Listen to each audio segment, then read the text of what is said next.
Hey, YouTubers and friends, how you doing out there? A whole lot better than me right now, I hope. Man, I can tell you my stress level is about here right now. Higher, high. As you know it, Murphy showed up. I've been sending Jeff Williams contact requests and bouncing back in between calls with my co-hosts and him, trying to get him on my Skype.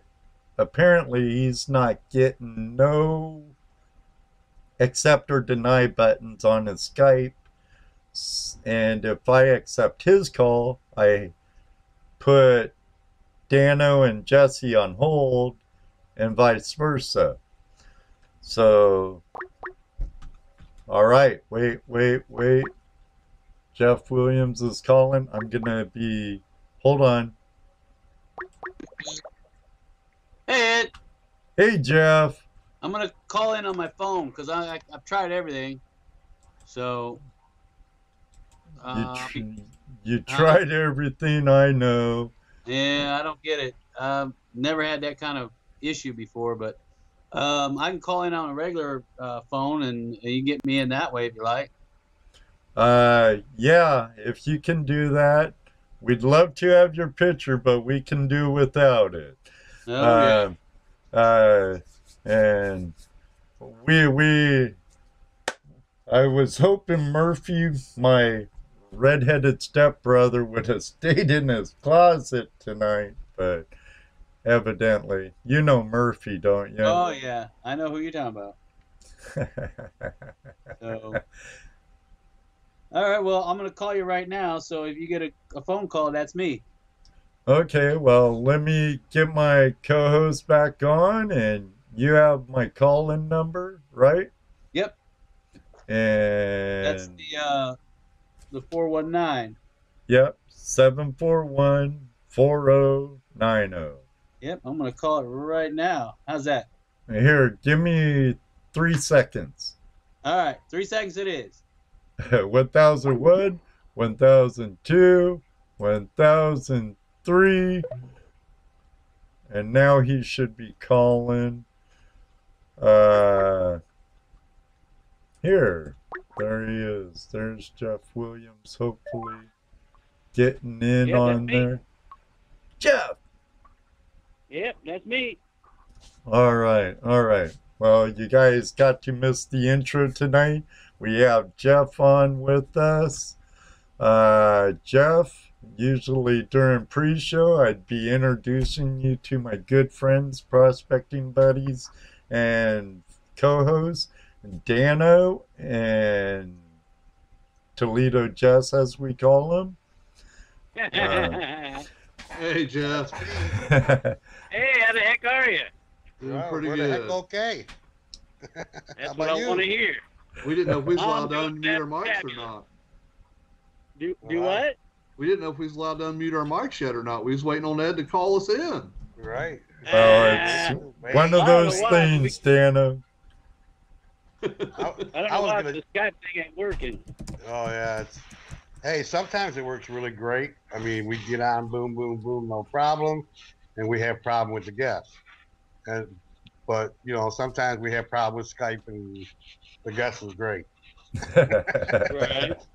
Well, I hear you, but let's see what happens tonight. We tried everything, but we couldn't get it to work, so I don't know what's going on with that. Well, it is what onward it is. And upward, right? It is yeah, what there you go. You work with what you got. That's right. And the show must go on, ladies and gentlemen. Well, hey, how about we say some hellos here real quick, all our friends out here. I agree.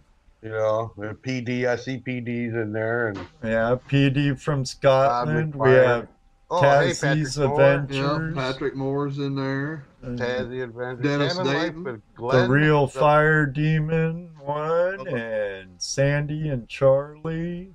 Is this a friend of yours, Jeff? Cabin Life with Glenn and Maureen? It might be. I seem to have people all over the place, and yeah. I don't even know who some of them are, but it could be. Yeah, there's our buddy Ronald. Ronald, Patrick Moore, Rob, and we also Patrick have Masters is in here too.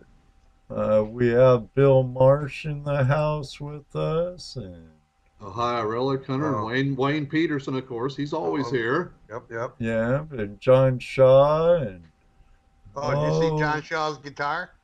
yeah, his banjo made out of a gold that pan. was cool. He made, We he made a have banjo with a pan. right Terry Very from cool. my state of Washington, Chaos Look. Paddlers. Hey Ed, Yeah. John Cooper's in the house. Oh wait, no, that's Paul.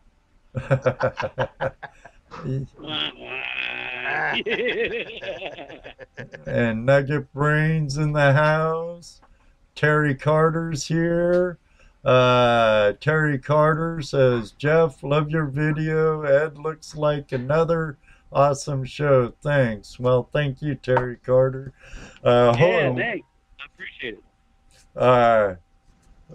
I would have loved if things would have worked out, but you know, Murphy had to butt in as normal. I think I'll call him Fred or Ted. Yeah. Ted There you Murphy. Mr. Hook is in the house. His Wi-Fi is down.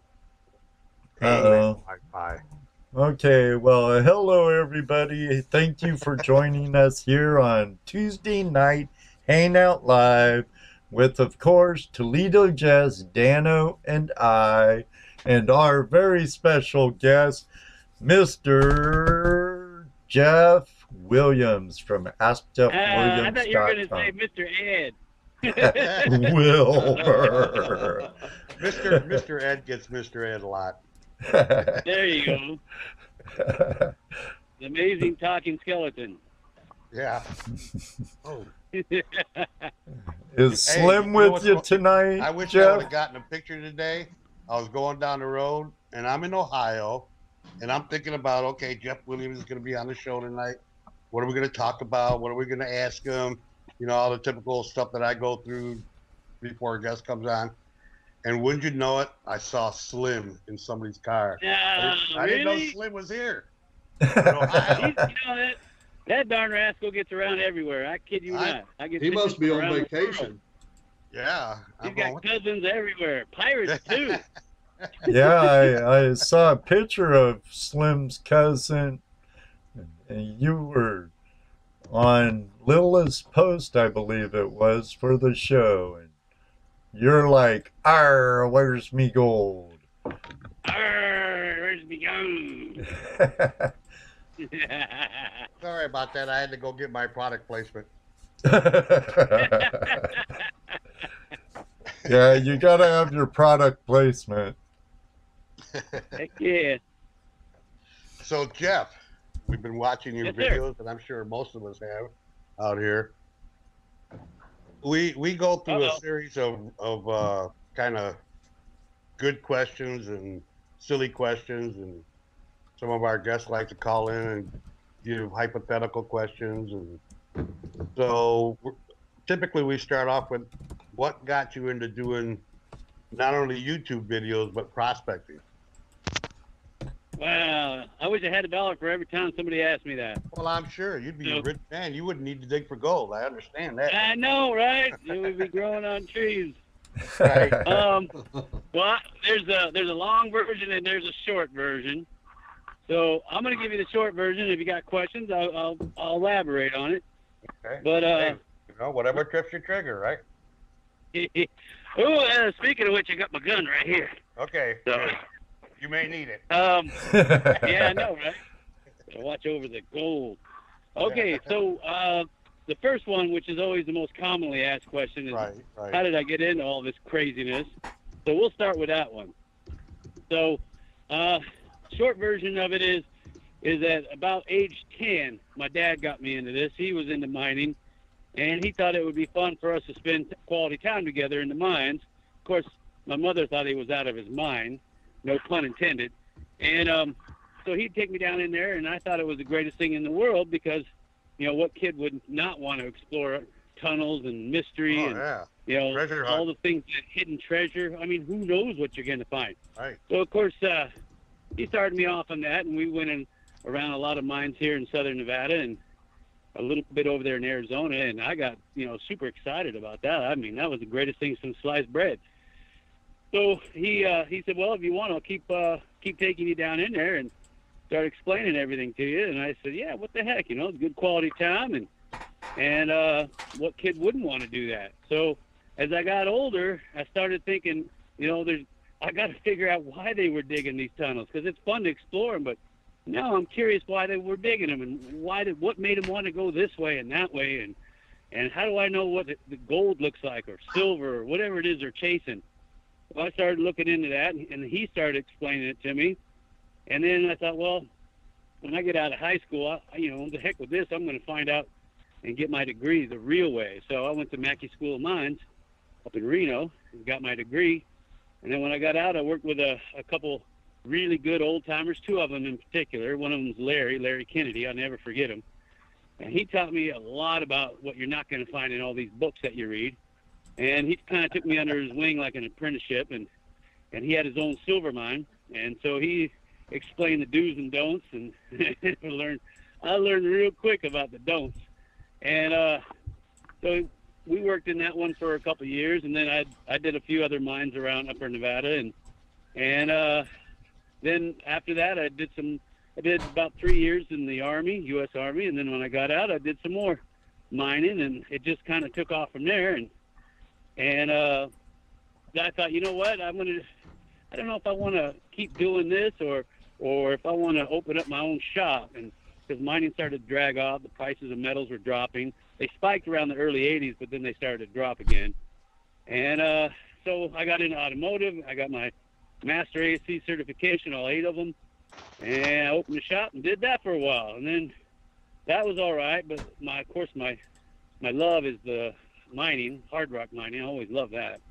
So we said, well, what the heck? Why don't we just do a little bit of both? We'll do the hard rock mining on the side for fun and keep the shop open, to pay the bills. So that's what we did. And so we give tours, and everybody loved that. And I said, well, placer's easy. Anybody could do placer. So we did placer for a while. And now we do both. And then one day we were out doing some mining in Arizona, and that's when YouTube just started out, and I had not a clue as to what YouTube was, and my wife was all into that.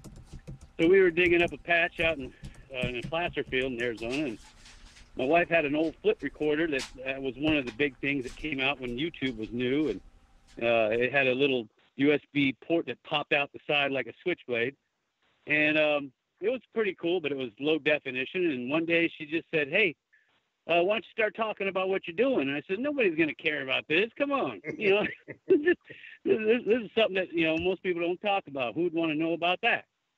So she said, just talk. Trust me. And I'm like, all right. So I started talking like a crazy fool I am and telling people what I'm doing. And then she uploaded it, and lo and behold, people liked it. And so she started getting the YouTube channel going, and she says, all right, we're going to do it again. So I went out to some of my other mines that I really like, and I was explaining something that I thought was important, because you don't see a lot of explanation about secondary enrichment deposits or intrusion-related deposits or shear zone-hosted deposits. So I started going into that and showing the gold that comes out of that. And people like that too. So then it just kind of took off from there. And one day a friend of mine got me a leather jacket, and the persona was created, and voila, here I am. There he is. And that's the short version. Imagine the long version. Imagine the long And he's actually dressed like that right now. He was all in character, ready to be on. And now you can't see him, everybody. That doggone Murphy. So I was really... Well, if it makes you feel better, I've got my hat and my jacket and my gun on. And it's loaded, and I was going to give you a little show, but can't do that now. Yeah, they're stuck looking at me and Dano. So that's okay. We seen him for just a minute on the screen when we were cut off, Jesse. He was actually up on the screen, then he disappeared. No, I saw that. He was okay. For just a minute. Yeah. I don't know. You want me to try it again? if you can't accept the free friends request, I'm afraid to. I'm afraid I'll cut everybody off. Yeah, because he was on the screen. I was thinking, okay, cool. That was just us, and you guys weren't. You were on hold.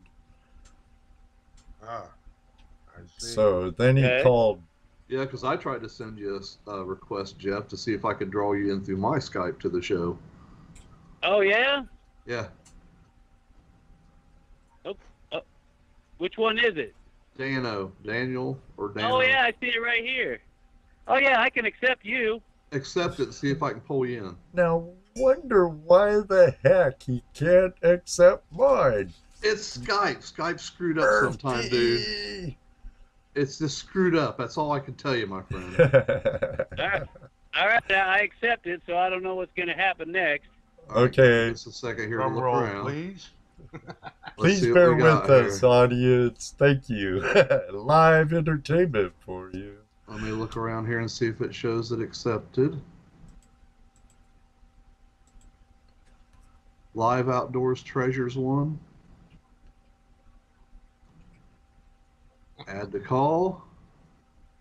Is it ringing, Jeff? Hold on a second, I'll let you know.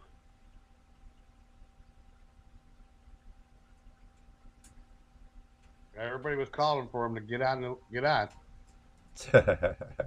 We're going to do our darndest here. That's right. Exacto. I can call you. Well, I hear somebody. Yeah, he's trying to call into me, which doesn't help us.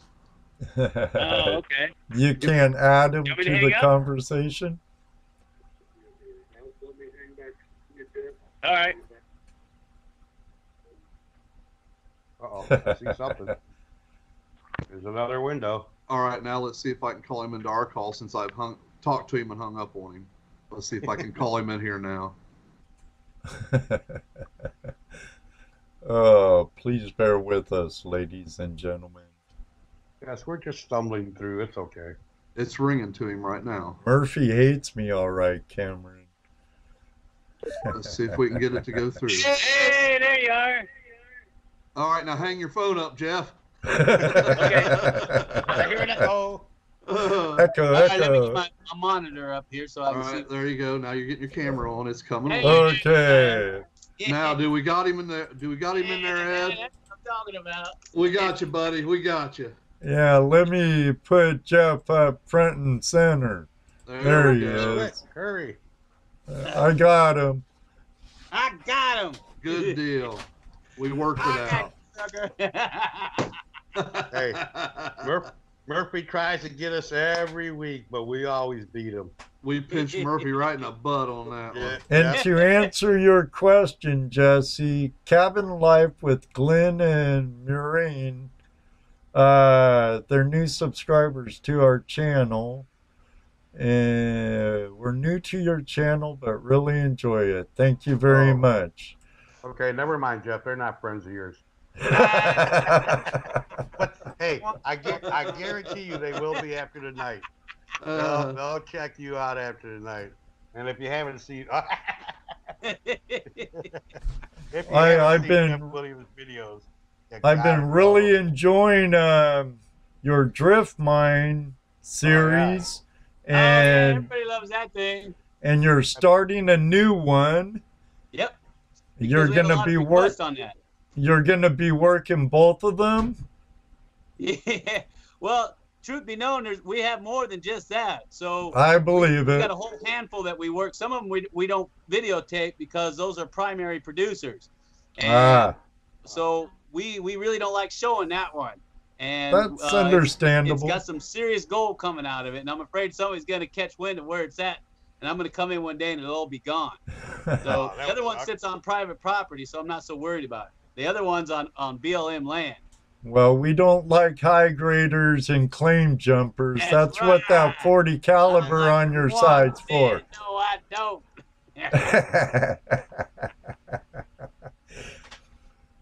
Well, excellent. This is making me happy and less stressed. There you go. Yeah, we worked it out, buddy. We worked it out. Yep. Okay. I've got one picture in front of me. I don't see the other one. I don't Here, know. I'll come back. There he is. Usually when we got the guest on, we let you be on, and me and Jesse disappear. Oh. I turn into a pan of gold, and Jesse turns into a little piece of jewelry. Ah. Ta-da. Yep, ta-da. But I'll come back. At least we made it work, didn't we? Yeah, that's right. Oh yeah, you betcha. At least sit and chat for a bit. Murphy's seen your gun. Murphy's seen your gun. That's what's scary. Yeah. You saw that, didn't he? Get out of here, Murphy. So I lived in Nevada. I lived in Austin, Nevada for about a year and a half or so, and worked the silver mill there. Oh, really? Yeah, that was pretty cool. They were working tailings that had been flooded down the valley. What were they, heat leaching it? Yeah, heat leaching. Was that using cyanide? Yep, sodium cyanide. That's what we were using. Yeah. Putting them pellets in there, in the screws, and running it through a filter and out to the settling ponds. And yep, that's the way you do it. Yep, that was run it through activated carbon. You can do all kinds of stuff with it. Right, that was really cool. And silver's not shiny. Not when it's raw. People don't realize that. It's right. Like that thing oxidizes. You got to realize that. Right, it's kind of like a dark gray. Yep, when you find it, it'll be dark gray, sometimes black, depending on how it's found. So it could be. And you much rather find free milling though than anything. Cyanide is a little dangerous to work with. Yeah, it can be. There's other things that you can use instead of cyanide. You know, there's we've done a lot of, not a lot, but a friend of mine does a lot of thiosulfate leaching. And he says that, and then of course there's bromide, but he says that works really well, and it's really safe and it's biodegradable. Oh, so that's cool. Yeah, so I like that. The sodium cyanide, you know, you got to deal with the EPA, and if you have a leak, of course they'll fine you up the yin yang on that. So you got to be careful with that. That's why I always try to stress, you know, stay away from sulfides and tellurides, because you got to roast, and then sometimes if the rock is locked up chemically, you got to leach it out. You know, if it's disseminated, you got to crush tons of it and then try to leach that out. It's not worth it. So you gotta realize too. I actually broke down in that town, going cross country, and I had to find work. So that was the work I found. And I wasn't into mining or anything like that. I knew how to run a front end loader, and I knew how to dump it into the hoppers. Into the hoppers, and you know, I knew how to count to 4 little cyanide pellets. 1, 2, 3, 4. Okay, go put some more dirt in there. Run it through the screws and all that. You know, but it was an interesting experience for that whole summer. One of the things that we did outside of there, there's some tungsten mines or shafts. Shafts. Okay. Down the ground, and I met a couple guys from Utah that were hard rock miners, and they took me down there. That was really cool. First time I ever been in a cave or a mine like that. Right. The very first thing they told me once we got down there, my buddies, once we got down the bottom by about 100 feet, he says, if you get lost, follow the tracks. See the spur. See which way the spur is going. You follow that. It'll take you to the end. It's a no-brainer. So you don't get lost. Right to the hoisting works, and then right. The thing that amazed me was, as we're walking through there, he says, "Oh, come here, look at this." We go in through this, like, you know, regular door size opening in the side, and it opens up into this huge cavernous cathedral thing. It just blew my mind how big it was underneath there, you know. And he says, "Yeah, this is all dug out." Oh yeah, that's called a stope. Yeah, it's cool watching you and showing this stuff, but you don't really know what it is until you're down there actually. Yeah, the size and scale. Oh yeah. We've seen stopes that are using room and pillar to hold it up, because You just can't do enough timber to hold it. So they'll do room and pillar. And you could put a 3-4 story house in these things. They're just so massive. So yeah, if they find a big enough ore body, they'll take the whole thing. So and that's what it looked like they did there, you know. So that's been my experience as far as hard rock mining. I didn't do any, but I've been down there. It's a lot of fun. Yeah. We have some questions in the room. One from someone who's up rather late right now in Scotland. Our friend PD. What's the weirdest thing that you have found, Jeff? while hard rock mining or whatever. Oh, man. Well, it depends on which direction you want to take this. I mean, we found some strange fossils that don't belong, that fall outside of the standard category. And then we've if you want to go in the paranormal, we found things that way too. Ooh, so, yeah, I saw your video. That one. Well, like light. Tommy knocker stuff. Yeah, I'm telling you. Yeah, people scoff at it, but go ahead. I'll take you down there, and I'll leave you down there. You tell me what you see, what you feel. Because the hair stands up on the back of your neck, and you start hearing stuff, and things start moving. Man, your feet start moving. But the strangest thing we found, I mean, we found every kind of bone you could imagine down there. But some of the fossils that we find down there, some of them are out of place. So some of them shouldn't be there. Some of them are. I found this one up in northern Nevada. I don't know if it was part of a dinosaur or what, but we didn't say much about it because we didn't want a whole bunch of people coming in from the state and shutting the mine down, because they'd say, "Oh, this is an archaeological dig, and we're going to have to take it over."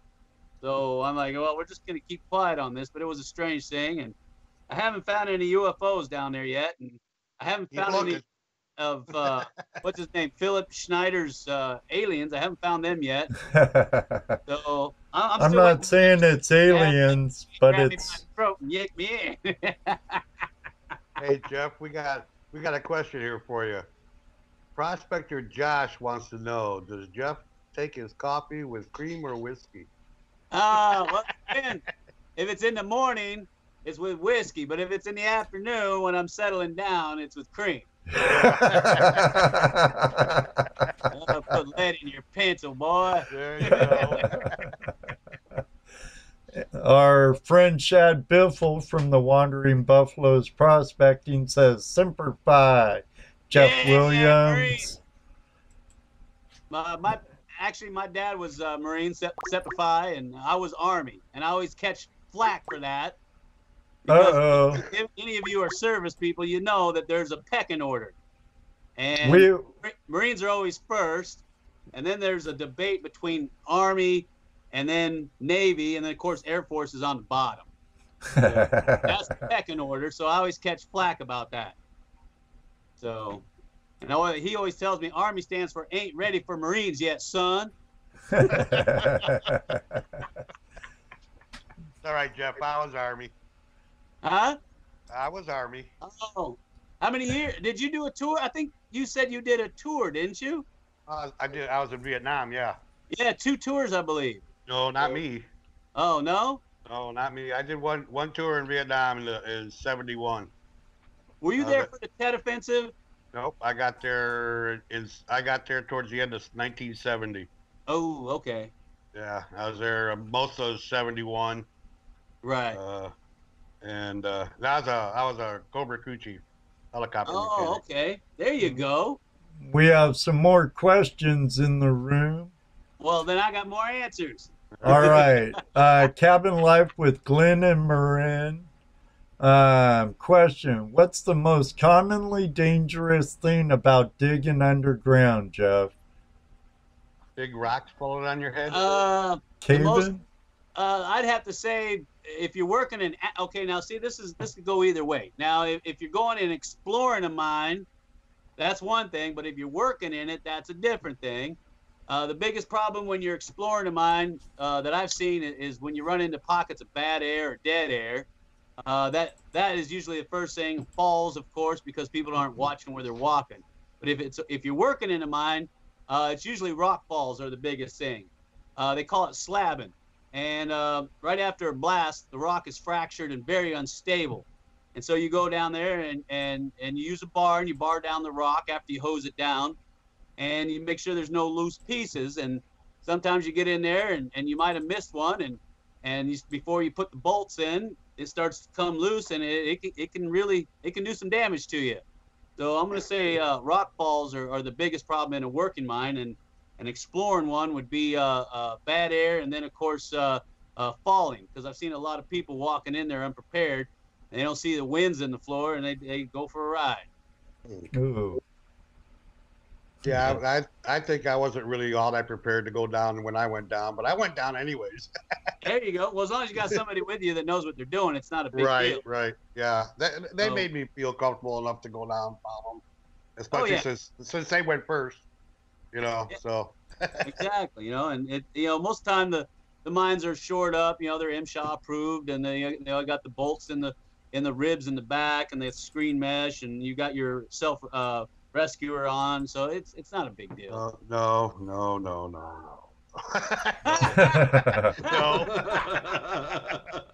First of all, this mine had been closed down since the late 1800s, and I'm pretty sure we didn't even have hard hats on. So we were just... You're flying by the seat of your pants. Everybody's pants. Yeah, you gotta be careful. Now that's why I tell people, if you're gonna do this stuff, you get a 4-gas meter, put it on your lapel somewhere, and that'll let you know if your O2 levels are starting to drop, or if you're starting to encounter something funky in there. So I've seen a lot of animals go in there. Oh yeah, the haunter virus, you got to worry about that, because the rodents will carry that, and you walk through it and stir it up, and next thing you know, you're in the hospital. So you got to be careful. Is that what gives you desert fever? That's a good one. A lot of people in California get the what's called valley fever, and that's from stirring up the dust, and there's microbes that live in it, and you get it in your lungs. Okay. Once you get down so far in the ground, I haven't seen a problem with that. Most of the problem, like I said, is when you walk in the old mines, you stir up all the rat turds that carry viruses in them, and then you inhale that. So you gotta be careful with that. And they carry what's called a haunter virus. So, and a lot of people, especially around Nevada, get sick from that when they stir it up. I mean, you really have to stir it up and suck it in. And then, of course, the rats, they have a lot of ammonia in their urine, and you get back there and your oxygen is depleted because it's basically a high percentage of ammonia. You're going to choke to death. Right. So these are things people don't think about when they start crawling in there. Yeah, actually suffocate, don't you? Yeah. I've actually been in a few situations like that where you hit a pocket. And then, of course, then the last one, oh man, people get in there. I don't know why, but they make fires in there. I don't know if they think it's funny or if they just have the itch to burn something. And the problem is all that smoke settles up into the high spots of the stoves. And then when you walk in there, it has nowhere to go, and you're sucking in all that nice carbon monoxide, and you can't breathe. And of course, that's your last thing you remember. So no fires in tunnels. Yeah, I've actually seen it. I can't believe somebody be dumb enough to start a fire in a mine. It's like, without proper ventilation, where do you think that smoke's going, son? Really? So I've seen some crazy stuff. Oh, I bet. We have another question in our room by Christopher. He has a website, coolprospectingtools.com. Jeff, what is your favorite type of prospecting? Dredging, streaming, or stream sleuths, metal detecting, or hard rocking? I would say it's probably hard rocking. Yeah, I was born a hard rocker, and so I'd have to say hard rocking. If you happen to know what you're doing and you get into a good deposit, that'll beat all the other ones by far, because the other ones are all secondary, and of course hard rocking's primary. Right. I've been seeing them pickers you've been pulling out here lately. So yeah, and like I said, you get into a low deposit, man. Woo! Yeah, you can really do really well, but you got to know what you're looking for, because sometimes a lot of the gold that's in the primary deposits don't look like gold when you're looking at it. It looks like nasty orange, red oxides in there, or maybe it's locked up with sulfides, and You know, you have to break it down or roast it. There's all different things, and I tell people not to do that. And but there's a lot of gold locked up in there, especially with arsenopyrite. Gold likes to travel with that. So, but I'd have to say hard rocking, and then after that, of course, would be I'd have to say dredging would be second to that, because you can get a lot of gold dredging. I've seen a lot of these guys pull out an ounce a day, not a problem if they're onto a nice spot. But you have to be ready to be underwater for 4 or 5, maybe 6 hours at a spread, and have a guy up on top watching your box. So that's what I'd say. And getting back to the hard rock, I got to cover this real quick because there's a lot of gold out there, and I've been trying to tell people how to get it. I don't know if they got it yet, but the old tertiary channels is where you go. California is known for these old tertiary channels. They're all covered with lava caps. You get up underneath there, and you can pull out just unbelievable amounts of gold. So if you ever want to look that up, they're called tertiary channels. And the reason why is it's from the tertiary time period. Right. So, lot of gold in those ancient river channels. We have a caller on the line. What's your name and where are you calling from, What's your caller? name, little girl? Yeah. This is a long-time listener, first-time caller. Oh, it's the purple pirate himself. This guy actually is a Patreon of yours, Jeff. Excellent. I think you met him once too. The purple what? Pirate. Oh, the purple pirate. Not Come on. That's our good friend Dennis Dayton. Oh, Dennis. Come on. Yeah, Dennis has been locked in with us forever. What's going on, Dennis? Nothing. Hey, I was just gonna say, you know, of course, I'm your number one fan. I don't care what anyone else says. I'm your number one fan. Yeah. And we always miss you over on our show. But hey, I was gonna ask you. You have me anytime you want. You know that, right? Oh yeah. Oh well, I kind of been chatting a little bit back and forth with your wife, and we're going to have her on the next time. And I guess she's got some good stories. I wanted Lila to be here tonight too, Dennis. I know. You think I'm busy. That poor girl, I'll tell you what, she's the brains of the outfit, so she's constantly keeping everything together at the seams. And, I told her she should write a book. Something like, I married Jeff Williams or Behind the Scenes or something like that. Because I guarantee people would want to read it because she knows all that good, juicy info that you just don't get to know anywhere else except through her. Yeah, nothing that you want to talk about, right? Oh, I ain't saying nothing, sucker. Well,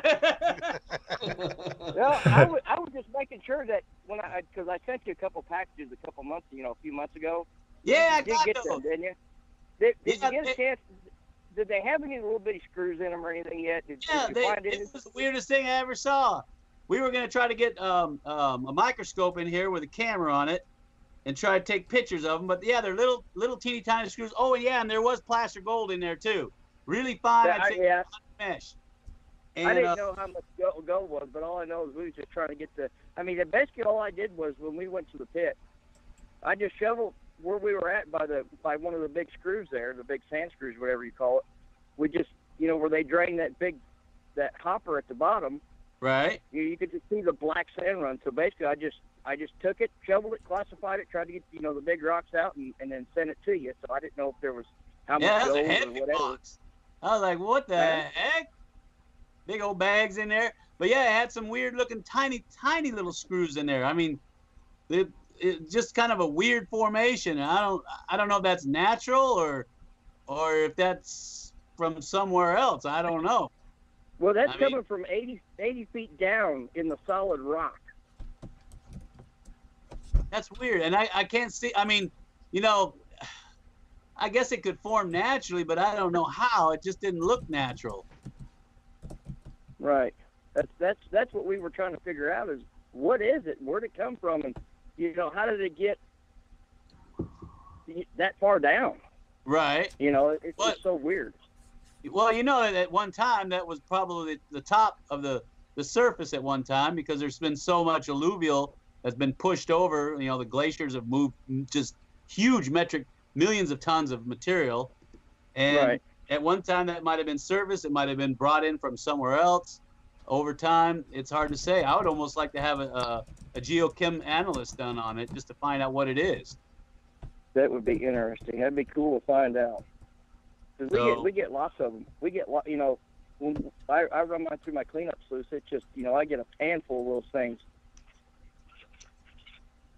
But yeah, I'd like to send that in, and we got UNLV here. I'd like to send that in there and see if they have time to do analysis on it. Are they metal? It's strange when you look at it. It looks like it's metal. Right. Well, Jess, you guys got a bucket of that pit material. Did you not? Yeah, have it in yours when you pat it down? Right. Yeah, I had some in mind, but you know, it's not what I was looking for, so I just tossed them to the side. I'm looking for the gold, you know. Right. Yeah, they're just that's all interesting and stuff, but I gotta have that AU. Yeah, right. Give me the AU. But yeah, I remember seeing those, and I thought they were just like little watch screws or something, you know. Right. That's what it looks like, or something. I know that's what they look like. But I don't know. They're not metal. I tried to break one, and it did break, but what the composition is, I couldn't tell you. Huh. So, now I'm interested. Damn you, Dennis. We were going to run an acid test on it, see if we could dissolve it, but to be honest with you, just so many projects in the fire right now, don't have time. So. What do you think about that other box? That was a weird. That was weird, wasn't it? Yeah, that was was plenty weird.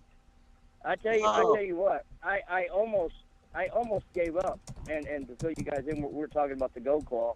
I almost gave up on that gold claw because I had my muscle memory, you know, panning with a regular round pan. Right. And I just about like, nah, and I gave it a chance, and I worked it, and I was like, oh my gosh, I couldn't believe how good it worked. That's why I didn't know if you had a chance to try it yet, but it's totally different from what you're used to. I haven't tried it yet, to be honest with you, because we get so much products in here for product reviews. And I looked at it and I thought, you know, my first, like you said, my first take on it was, well, you know, I can't get a lot of material in there because it just doesn't hold that much material. And I thought, well, if I'm going to run around sampling, I got to put at least, I don't know, 4 or 5 shovel loads in there and just work the heck out of it. And this looks like a big clamshell, and I'm thinking, how's that going to work? So no classification needed. Just shovel in it and go. It moves a lot of dirt. Huh? It moves a lot of dirt. You can cycle a lot of dirt through it quick. I'm gonna have to try. We got it, you know, in the building that we have all of our stuff in. So I'm gonna have to give that a shot and do a video on it. Yeah, and try and you can check on YouTube. I know Klint Washburn that makes it. They've got some videos on it on how to use it, and you know, just give it a chance, Jeff. You might be impressed. You might not, though. I mean, I got a couple of buddies that are real stubborn, and I like my round pan.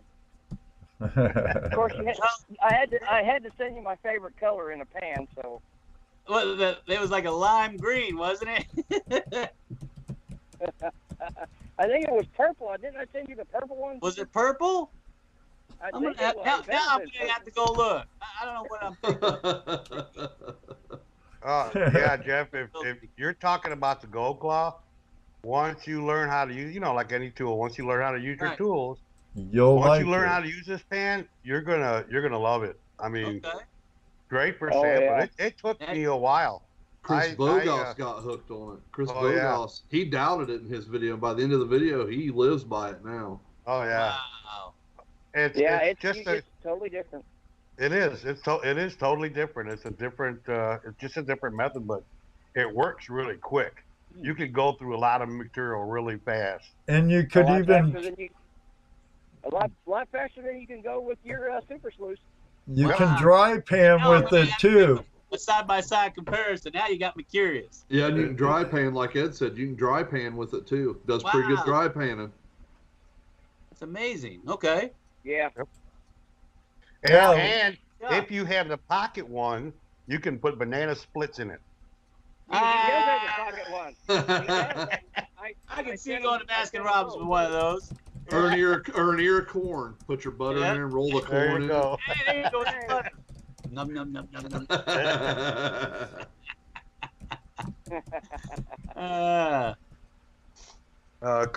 Chris Wentz says, I tried the gold claw, it worked.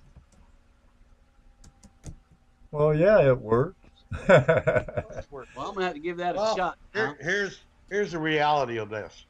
Gold does a certain thing. It drops to the bottom. Yep. It drops to the bottom. You got ripples down there. If you know how to operate the particular piece of equipment you're using, the gold has no choice but to get stuck in those ripples, and voila, gold. Exactly. Voila. Well said. Yeah, I practice that speech. He said, let me write this down. Yeah, I remember. No, voila. Yeah, hopefully, Jeff, I'll see you next year on one of your metal detecting outings for your premium patrons. Oh yeah, when we do the placer fields, yeah. Yeah. I had already 2 trips planned. I go to Alaska. I'll be in Alaska next month. Okay. Up with Razor, and then in end of August I'm going to be in California. So I'm like, I got so much vacation time and stuff. So you should definitely be seeing me on one of your first or second tours next year. There you go. Yeah, we're getting some new land set up for the next year's tour. We just acquired some new claims for the hard rock tours that we're going to be putting out for this year. So we've been real busy trying to get that all filed and sampled and secure and locked in. And so you should be seeing something, I'd say, sometime in the middle of this month for the hard rock tours. Oh, awesome. Yep. So I always like doing that because that's what I was born into. So I like being underground. Some people don't like it too much, but I do. So, well, I really enjoy caving, and I've explored a few mine shafts out in Washington. I think I'd get into it. Oh yeah, if you're into caving, then it's a no-brainer. If you know how to operate your gear, then yeah, rappelling and ascending, it's nothing. Yeah. Get double D in a mine shaft. How would you do, Dennis? Oh, I know I'd do good. I love it. I just love prospecting in general. Well, when you were out with Jim Hamilton, and didn't you guys go in a cave? Did you guys go in a mine? Yeah. Well, we went inside a cave out on one of the Amber claims, or it was near an Amber claim, and there was a couple of them we went in, but we didn't do. It was on someone else that owned it and claimed it, so we got to check it out and look at it, but I wouldn't dare stick a shovel in there. Everyone out there packs a gun. And I'm not a claim jumper, so it's just cool to check them out anyway. Yep. No high grading. No high grading. Someone in the room asked earlier, what was your favorite metal detector? Right, Bob Dip. What's your number one metal detector? Your go-to detector? Oh, me? Yeah. Oh, well, it's like asking a carpenter what's his go-to tool in his toolbox. Every situation is different. I mean, right. I love my Gold Bug too, but it has its place. I've got some Mine Lab detectors. They have their place. I've got some GMTs. They all have a certain place for what I'm doing. So if I'm going to be doing some hard rock looking for fine gold, I'm taking the GM2, the Gold Bug 2. I should say GB2, not GM2. GB2. Why? Because it operates at 71 kilohertz. You can find that ultra fine gold, and maybe a Falcon MB20 too if I'm taking the hard rock way. Yeah. If I'm going to be up doing the placer fields, it depends on where I'm at. In Arizona, they've got a lot of hot rocks, and the soil is like that of Australia. It's got a lot of iron in it. And, of course, VLFs don't do good with that. They sound off on every hot rock that you got. So with that, I like something that's a little more stable and quiet. I got a Garrett ATX that's super stable. I like that. And then, of course, we've got also a a GPX 5000 that's really stable in that ground too. I'm trying to get my hands on a GPZ 7000 because I've seen what it can do. It's super stable and it can punch down further than anything, but 8,000 is a big number to shell out for a metal detector. So to answer your question, each metal detector's got its place. My Gold Bug 2 goes with me everywhere. I've got a GMT that goes with me. I like what the Gold Monster 1000 can do. I really like that one. Oh, yeah. The Garrett ATX, I really like that one because it folds up and I can pack it in. So it depends on what I'm doing in that particular situation. So I can't say one detector can do it all because that's crazy. You can't have one detector to do it all. It doesn't work. Right. I hope that answers the question. There you go. I think you covered it well, Jeff. my favorite go-to detector was the Gold Bug 2, and I still have mine. Yeah, and, 6-inch coil. Around here for what I do, but man, I tell you what, ever since I started using that Gold Monster 1000, it outperforms the Gold Bug 2. Yeah, it absolutely blows it away. That is my favorite for what I do around here. Yeah, I've seen it in the gold fields on our tours outperform a Gold Bug 2, but like I said, it depends on the situation. If I were to do that in the hard rock mines, or if I'm going over, say, somebody else's tailing piles or mine dumps, or if I'm going over somebody's dry washing setups where they're at, the header piles, then I would go with the Gold Bug 2 because I know it's going to find that small specimen gold better than anything else because of the high frequency. But if I'm out just scouring the washes, I've seen the Monster outperform the Gold Bug 2.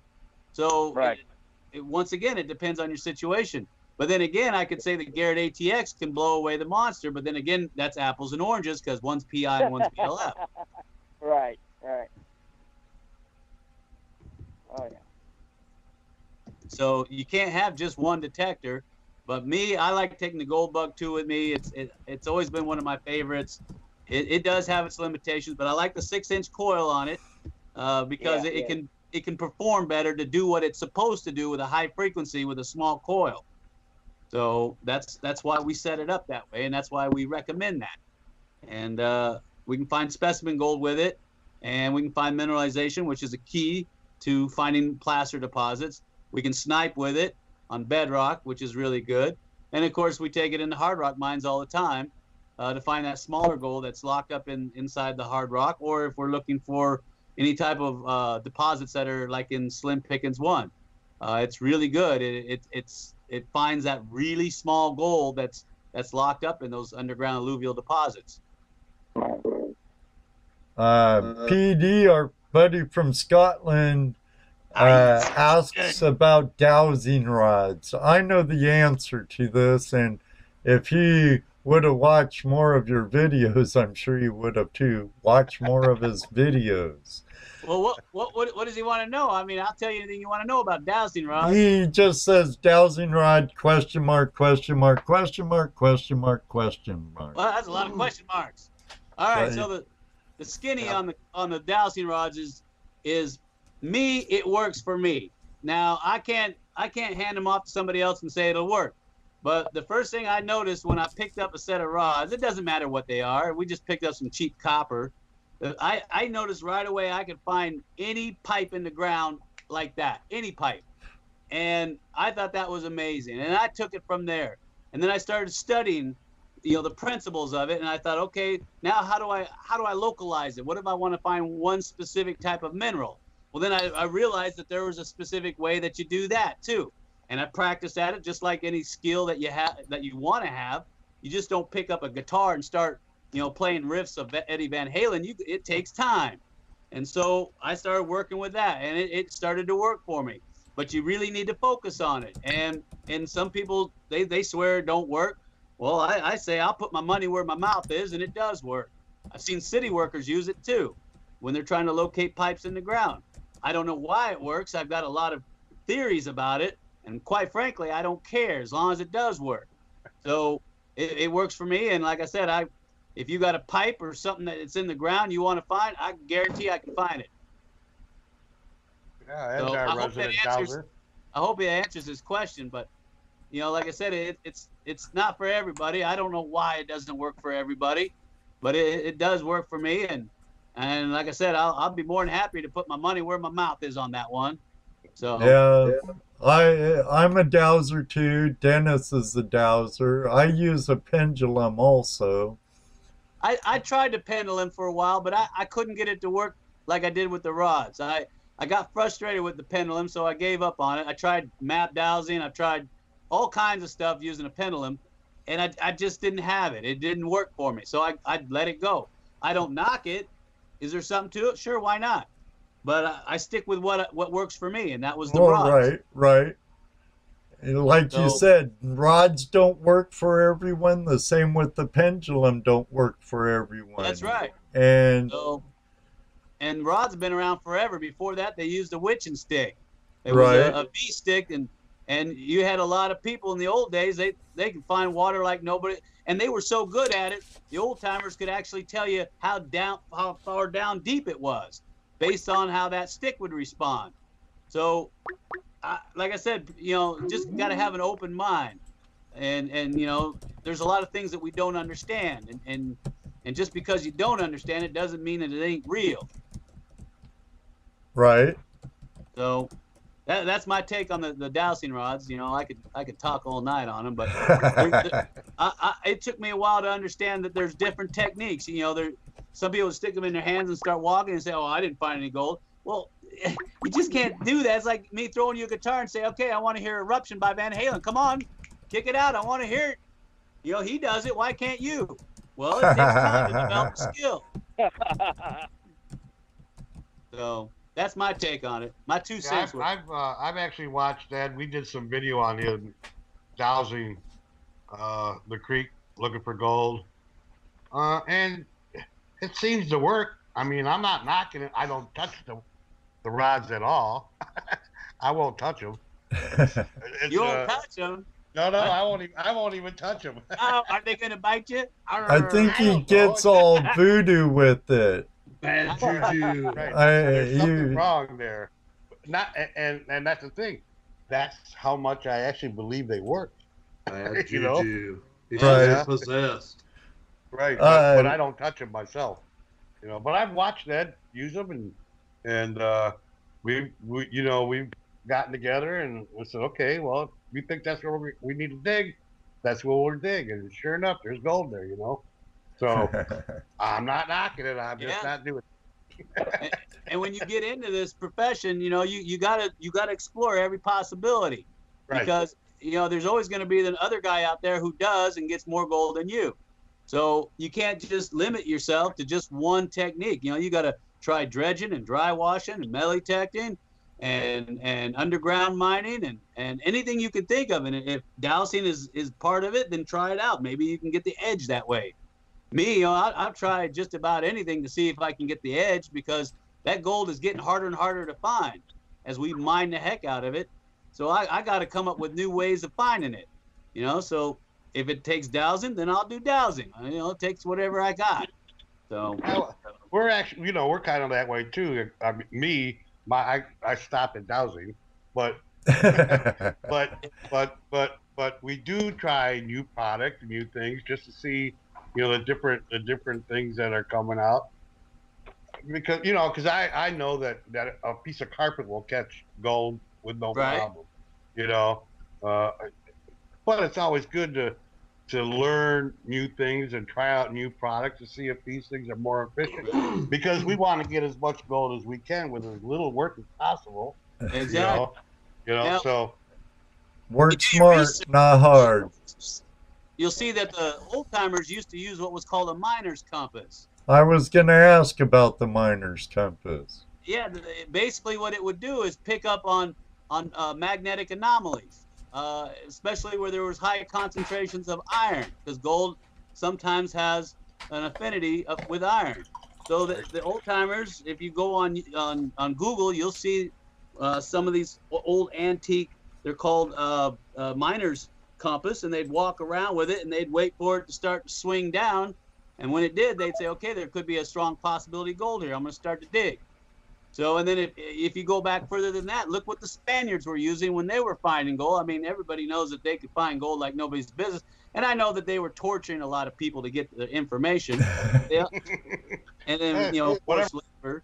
But they also had other techniques too. And so we always try to research that. How did they do it? And they used the miner's compass too, the Spanish compass. It was it was an early version of it. And of course, today they use magnetometers. They'll fly over and they'll grid out sections of land and use magnetometers to find anomalies in the earth where there's high concentrations of iron, that there could be also gold there. And they'll also use magnetic resonance as well. There's all different tools that you can use at your disposal. And if you go, of course, I always tell the people who, you know, basically listen to me, I say, first thing you need to do is if you can read and understand a geological maps where it shows you the different types of rocks and the contact zones, that's the first step. That's the understanding what's in the earth, and then you can take it from there. So, and there's been products that have been put out for years where they swear that they can pinpoint certain locations. I've seen the what was it, the remote location sensors. I don't know if there's any truth to them. They swear they can find deposits with those. So I just say explore everything first and get the edge on the competition, because there's people out there looking for gold like nobody's business. And you got big companies out there. Like I said, if you can find a good deposit and stake a claim on it, and you can get the assay reports to back it up, you could sell it to a big company. You don't have to shovel a gram of dirt and make a lot of money. So there's other ways of doing it. That's what the old timers did when they were grub stake. They were actually just looking for land that they could prove had reserves in it and sell it to a big company. So, well, seems like a good place to hold off. Let me take a quick commercial real quick, Jeff. All right. And we'll open up the phone lines and let some people call in, if that's all right with you. Anything they want. They got me, so they might as well use me. All right. Use it, abuse them. That's right. We'll be right back with open phone lines after these words from one of our sponsors. What?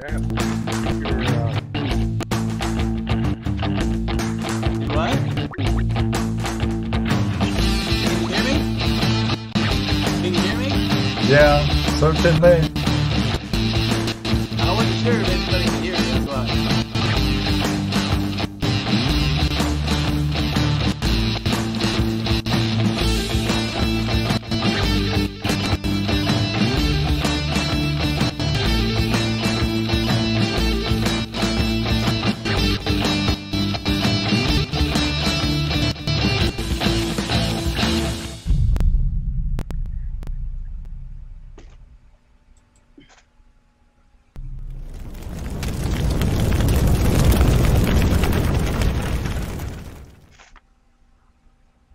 All right, a little word from our sponsors, our friends over at Prospectors Radio and GoldProspectorsSpace.com. Tonight, for those just joining us, we have Mr. Jeff Williams with us of AskJeffWilliams.com. And what do you say, Jeff? so come on, let's go. Okay, we have a persistent caller calling that I've been hanging up left and right. So we'll let Mr. Wayne Nugget Brain Peterson talk once he connects. Oh, I thought it was Slim. What's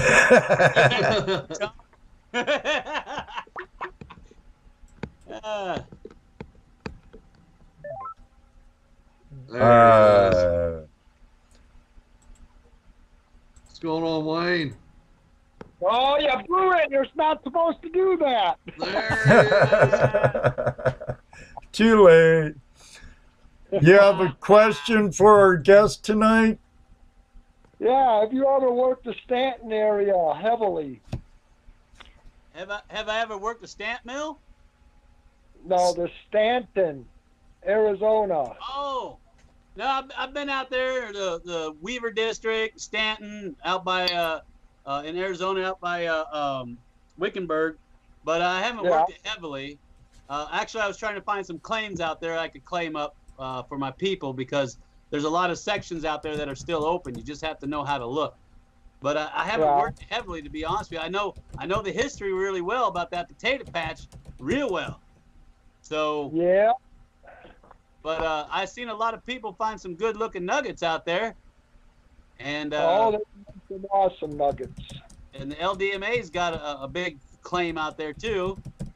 So, but no, I haven't worked that. We usually go we either go up in the Bradshaw's or we'll go down there by the Vulture Mine, look for extension veins. Well, the Vulture Mine's a good place too for hard rock. I have a buddy that goes down there every year and gets about a half a ton thrown in the back of his truck, and he brings and crushes it, and he does very well with it. Yeah, that's an old Goss in there that Henry found, and they're actually still working it right now. When we were down there, they were doing their first pour. So the mine's still producing, and there's supposed to be an extension vein to the east. So we were looking for that, because can you imagine if you could find that? Oh, man, you would retire. Awesome. Yep. Well, the Vulture Mine was sold a few years ago. STP Corporation owned it. Right. And they sold it to a bunch of investors. And back about 10, 12 years ago, Pat Keene from Keene Engineering and I had the privilege of getting to go down into the mine itself, and we filmed a whole bunch of stuff down there. Yeah, it's really cool down there, huh? I mean, all the way down to the water table, it's a lot of fun, and man, you could just feel the gold down there. Oh yeah, there was a bunch of side tunnels and everything else, and we filmed a bunch down there. But I guess it's closed to tourists now. They don't have the opened up so people could go and visit it and see what happened back in the 1800s when the Lost Dutchman was down there. Right. Yeah, I know. I heard about that. Yeah, when we were there, I think we were one of the few last ones to go down before they put that cage over the front of it. The head frame was still up, but now it's down just from weathering. And they said there was a liability issue, so they don't let nobody in there no more. Right. So you probably know me as Nugget Brain. Yeah. that sounded strained. Why laugh? Now, I remember seeing some of the videos. If I recall correctly, didn't you make a handful of those? I made a bunch of them for Prospecting Channel, the Outdoor Channel, local TV, and I've been on the Discovery Channel, but we don't talk about that show anymore. So. Hey, didn't you do a couple with Massey? No, I did for the Outdoor Channel. We did one on the first rendezvous that we ever did up in Stanton, Arizona. Okay. And then I did one up in Nome, Alaska in 2009. It was called Big Boys and Big Toys for the Outdoor Channel. And I've done a bunch of them for ProspectingChannel.com, mainly how to use equipment and work equipment. And if you go to Durango IDTV, I've done two of them here locally, one on gold, how to pan for gold. And it was funny because I told people you could buy these bags of gold, and I put the gold in, I poured it out of the bag, and I was showing people how to pan, teaching people how to pan. I had the producer there at the time. He owned the TV station. I taught him, and there was comments that came through was, "Where in the river did you dig?" I said, "It was in a bag. I showed the bag on TV. Pay attention." Then I just, about 8 months ago, I did one on metal detecting up here in town. So I got plenty more to do. I'm not done yet. I'm not spent. But if you get a chance, and if you don't mind, I'd like to tell you about our big event coming up. Yeah, please do.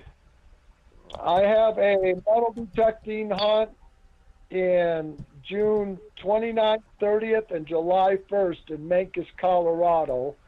And on Friday, we're going to do two metal detecting hunts. One's a speedo hunt. I'm not going to explain it. A speedo hunt? Yeah, Speedo hunt. Does that mean everyone's got to wear a Speedo? Hey. Well, you don't have to bring a Speedo. We have plenty. You just switch them off to the next person and back and forth. Man, I got bad visions going on with that one. Okay. Yeah, don't tell Dennis Dayton. He'll want to go. I want Dennis Dayton to come. Well, there you go, Dennis. And then when it gets dark out at night, when it's pitch black, we have a night hunt. Everything's on top of the ground. We'll have a whole bunch of prizes. Everything is free. You use your metal detector, and it's a night hunt, and no flashlights, no cigarette lighters, no flash, no using your detector light, no using your pinpointer, or your telephone, no lights at all. Right. And there's tokens out there, and the tokens, we call out the numbers, and you come up and you take a bag of any bag you want. We could have 1 to 100 bags up there. Wow. And if you got a token, we call out the number, you pull a bag, and that's what you get. Whatever in that bag, it's a surprise. And then Saturday morning at about 9, 10 o'clock, I forget the exact time, we're going to have a treasure hunt, a true treasure hunt. We're going to have vials out there, and there's going to be a coin, and when you start out, you're going to pick out of a pot, and it's going to tell you what location on the property to go to. It's 36 acres. Right. So you're going to take out the location, and you're going to have to go find a capsule with a coin and a note in there. It's going to tell you either to come back to the main pavilion and grab another note, or it's going to tell you where to go from there to another location. And you might have 3 or 4 locations to go to, and somebody's, quite a few people, by the way, are going to probably win a metal detector, a nice set of headphones, pinpointers. We have all kinds of prizes for that. Wow. And then in the afternoon, we're going to have what we call a 21 game. And I'm not going to explain that one. It takes too long, but just think 21, and it's a metal detecting hunt. Like and then poker? Later, it's like a poker game, yes. Right. And then later in the afternoon, we're going to have a flag hunt. There's going to be 2 tokens and 1 flag. If you find a token, you've got to find that flag and run it up to the table and cash it in, and then you go back out. And let's say you pick number 10 token, and you find number 10 flag, and 2 minutes later, somebody finds a number 10 token. They're running around the field trying to find the number 10 flag. It's already gone, so that coin is dead. Right. And every night we have a campfire. It'll start Thursday night, Friday, and Saturday. We'll have a campfire. And if you want to learn how Nugget Brain got his name, you have to come to the outing. And you'll hear the story of Nugget Brain all the way from the first time I ate a gold nugget all the way up until I got the name Nugget Brain. You'll hear all the stories. And then on Sunday, we have a treasure chest hunt. And what it is, I have 3 treasure chests that have locks on them. Every treasure chest has 2 keys. Those 2 keys for 3 treasure chests will be buried out in the field, along with 500-600 other similar-looking keys. So if you think you have the key that's going to open up one of those treasure chests, you run up, and if it unlocks it, we put your name on it, we slide it to the side, and that one's dead. What? Somebody finds the other treasure chest, the other key, that key's already dead. What's in the treasure chest? I gotta know. There'll be all kinds of treasures. There you go. I'm not gonna say. Is it like Forrest Finn's treasure? Yeah, similar. Count me in, son of Jim. Not $2.5 million worth, but maybe a couple bucks worth, right? Yeah, $2. There'll be some good stuff in that box. Okay. And then later, after that one's all over, that one takes about an hour and a half, maybe 2.5 hours at the most. It matters how fast people want to run and look. And then we're going to have a special hunt for the camp, and what we're going to do is, it's not advertised, it's a free hunt for everybody that comes out. We're asking people to bring 1 gallon of either a fruit or a vegetable for the camp, because this is a Christian camp, and the week after we leave, they're going to have between 250 and 500 kids coming at no charge. So we want to help feed these kids while they're there. We're trying to stock up their pantry. So there'll be some special prizes in there, and if you can't get a gallon of fruits or vegetables, you could bring 8 16-ounce cans, whatever you want. They'll make it work, and there'll be a special hunt for the camp, and all that's a donation to the camp. And Watts, the organization that I'm with, is going to donate all those prizes for that. I should have approximately 10 metal detectors this year to be given away. Oh, wow. We're going to have silver coins. We're going to have dimes, quarters, halves, dollars, and silver rounds, and silver bars is going to be one of our hunts. That's our silver hunt. And that's with the 21 game. And we're going to have detectors, and we have my back room in my house right now is full of prizes like you wouldn't believe. All these manufacturers and vendors and everything else is sending stuff to us, so we have all kinds of stuff, and I make sure everything is given away because I'm not bringing it home and stocking it till next year. We should have anywhere from $5,000 to $10,000 worth of prizes. We always give away that.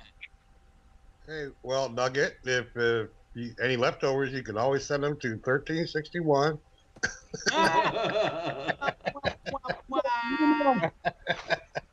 You know, that would be great, but it's going to cost me for shipping, and I'd have to bring them home, and I don't want to bring them home.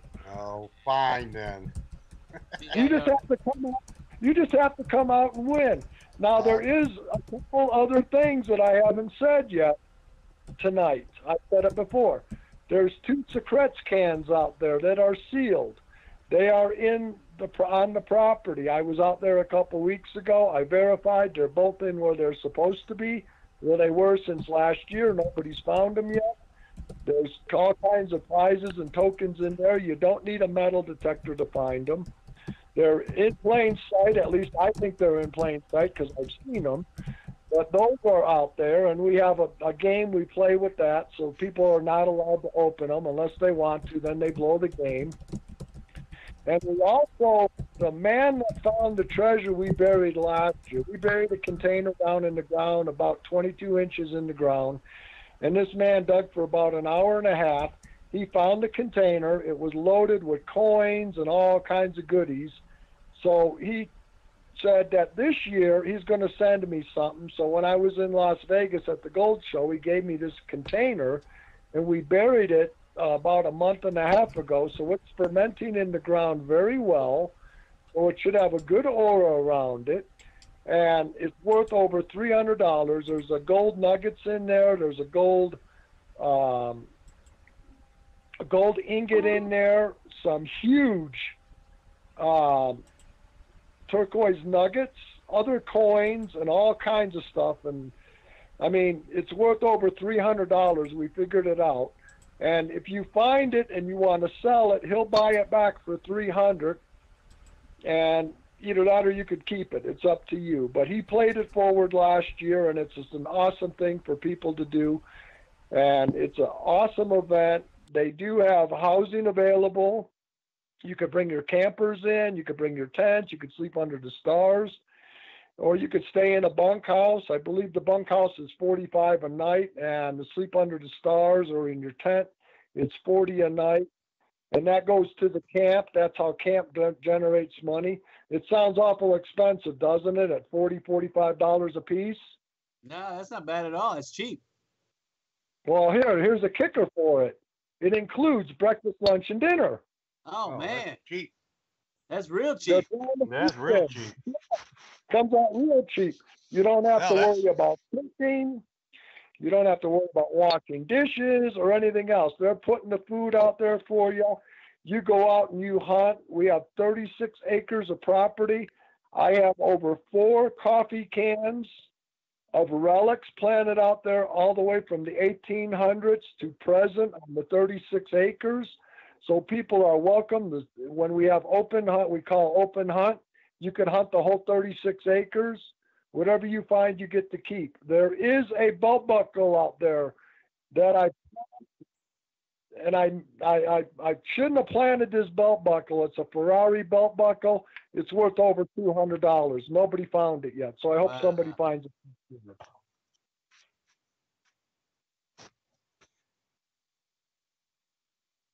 Okay.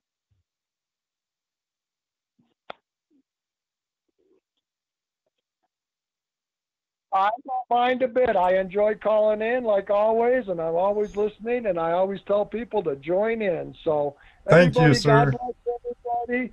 Come on out to the outing and enjoy yourself. Thanks, Wayne. Thank you, Wayne.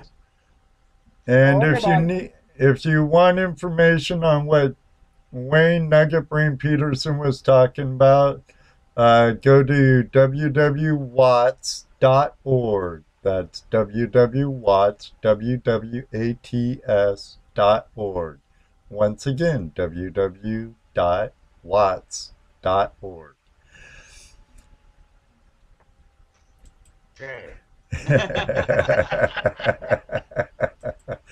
Well, they say get it out to them 3 times and they'll be more apt to remember it.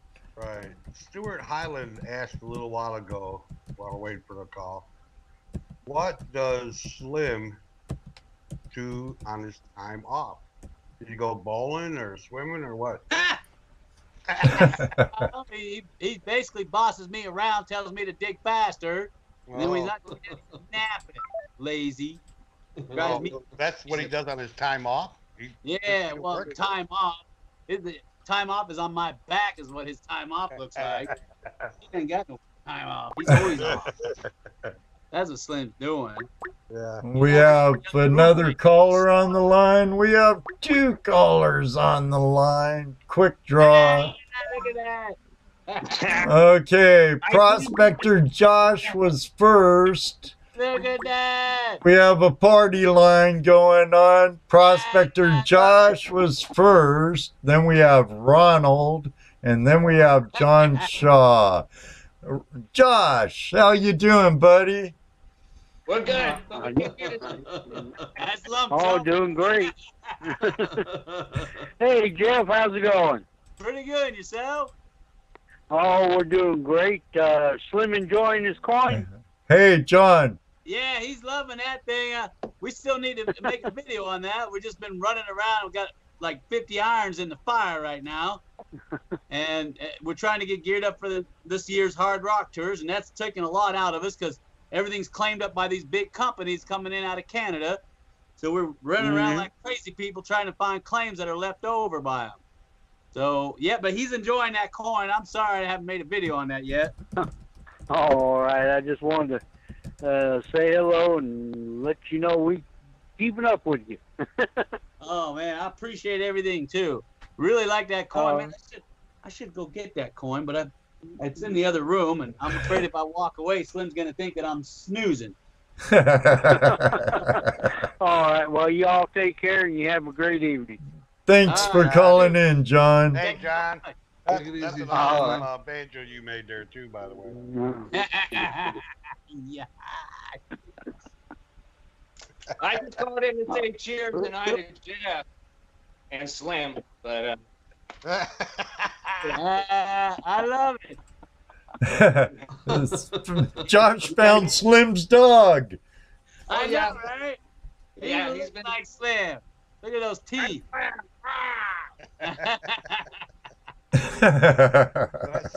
Slim gets around, don't he? Oh, man, like you ain't never seen. He's quick on his feet.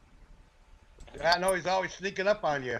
He does. He's always driving me crazy, too. Yeah. If you only knew what happened when the camera's off. yeah. All right, you guys. Cheers.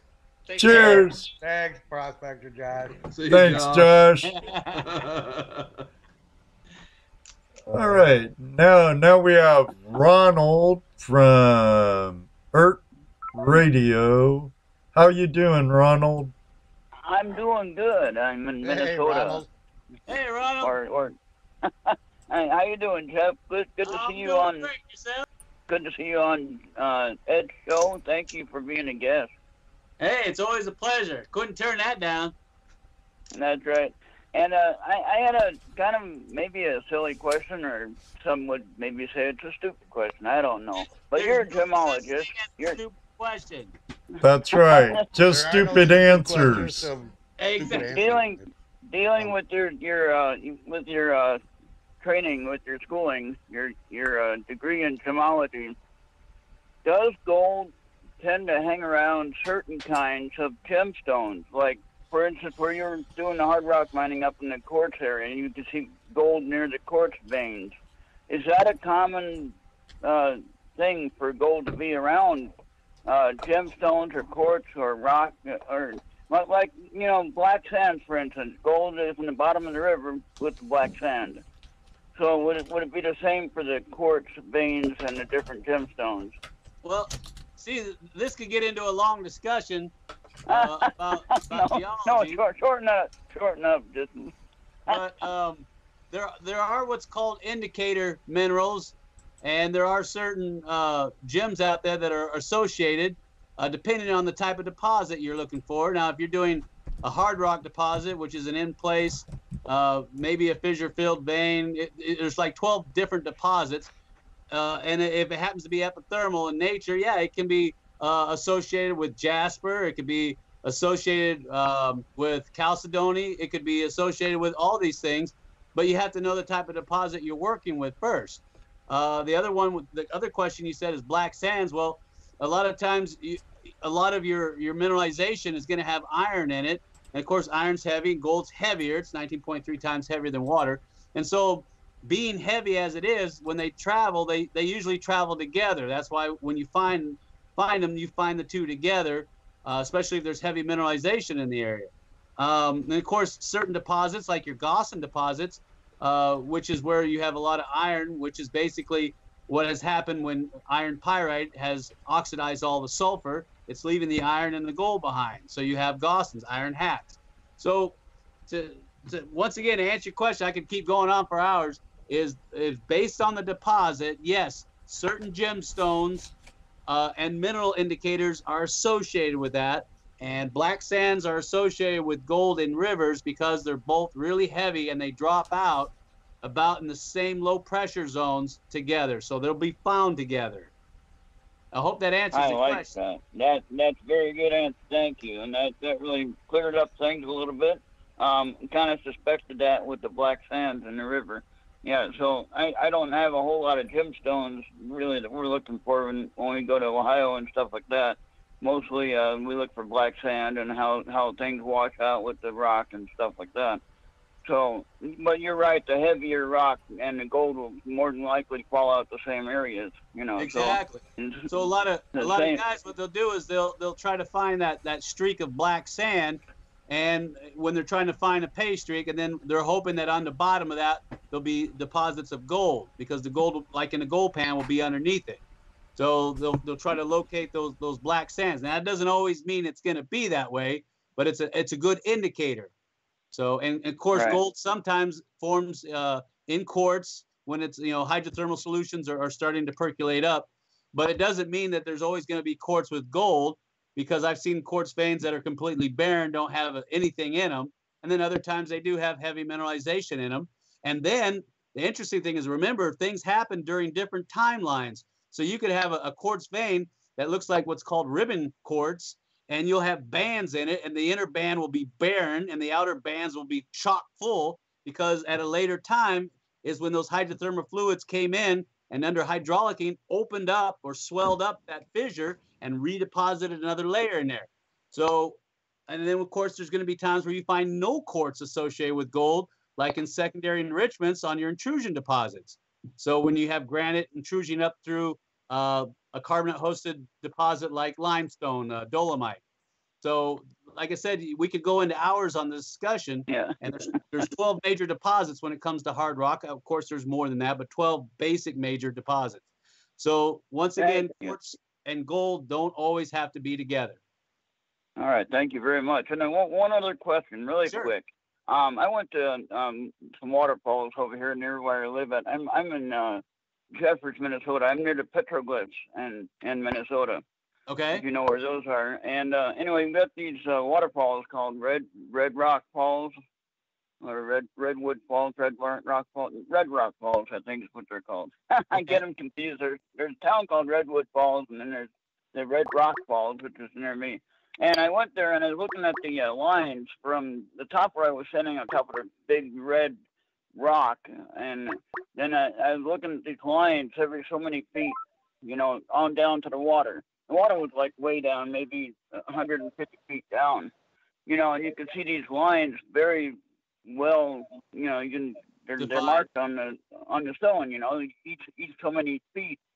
And so I'm trying to figure out how many thousands of years that would have taken from the water was up where I was standing, you know, at one point. Well, that was now it carved through that rock, and it's you know 100 feet down, you know, at least.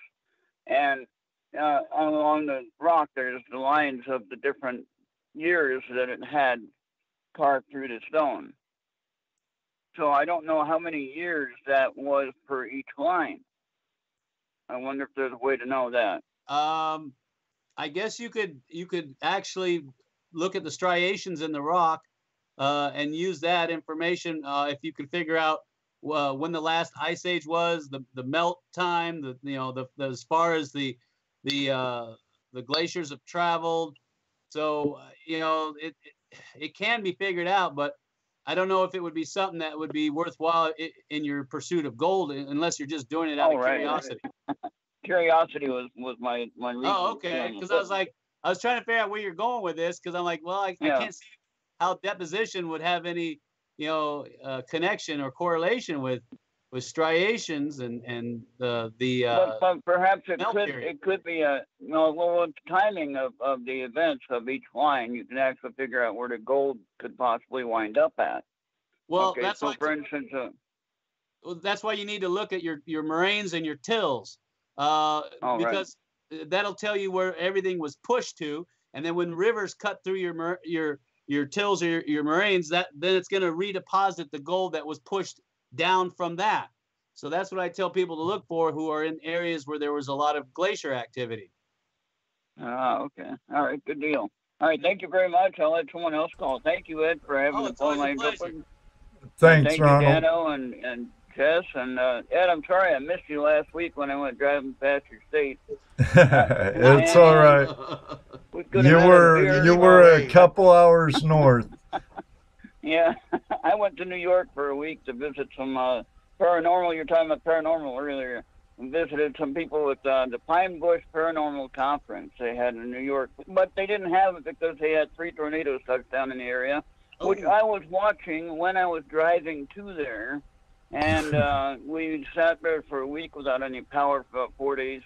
I guess we had no power. There was some deaths in the area right near the guy's house. A tree almost hit his house, came within 3 inches of hitting his house. And, he was cleaning up when I was driving up. So, well, we're glad you weren't hurt, Ronald, and we'll see you at Fossick. Yeah, we still had a really great time at his house and visiting with some people that came by to visit anyway. But yeah, a lot of great people there, and a lot of great people I know was prospecting. So Jeff, I hope I get to meet you sometime soon, maybe this year. You never know, right? Life is funny. That's right. All right, thanks for calling, Ronald. Now, so well, thank you so much. I appreciate that. Take it easy, Ron. Thank you. Bye, guys. Bye.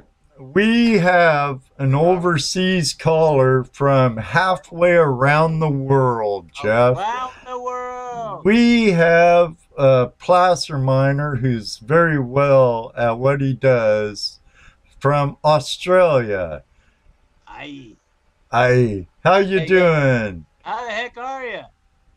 How you going, guys? Doing good. Doing good, Cameron. How you doing? Can you hear me? Yeah. Okay. Delayed? Yeah, I can hear you. I can see you. Beautiful. All right, how you going, guys?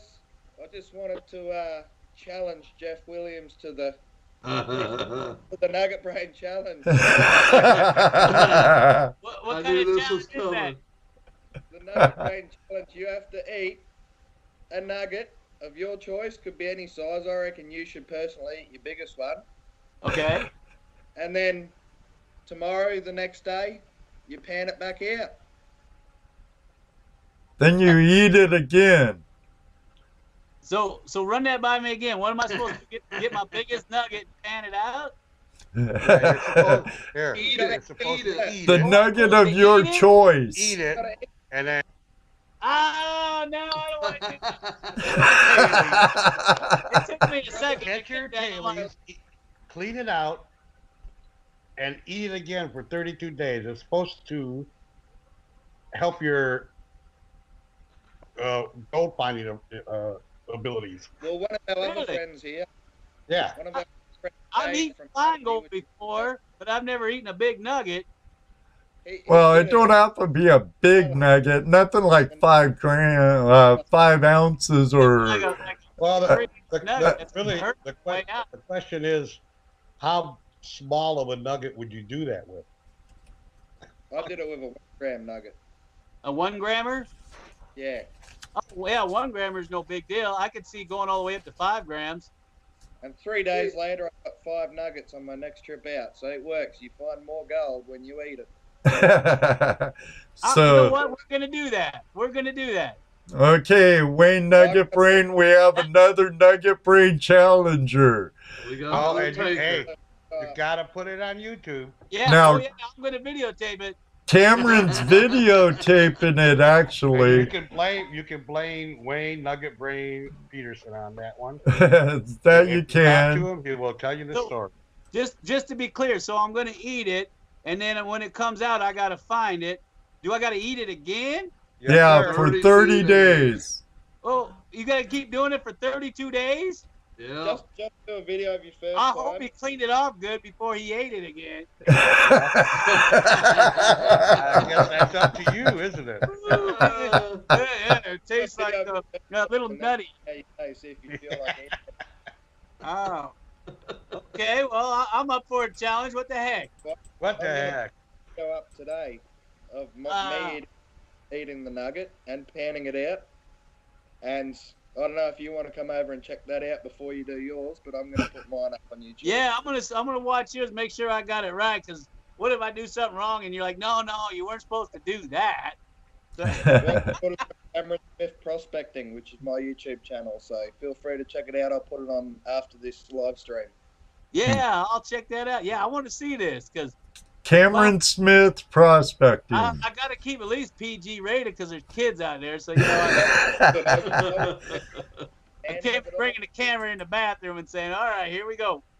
Yeah, we don't need to see the whole process. Yeah, I know, right? Off the body cam. And don't tell nobody you're doing it because they might come a sniping. I know. Get the crevice tools out. I mean, I hope people realize, I mean, just so that, you know, let's be a little safe here.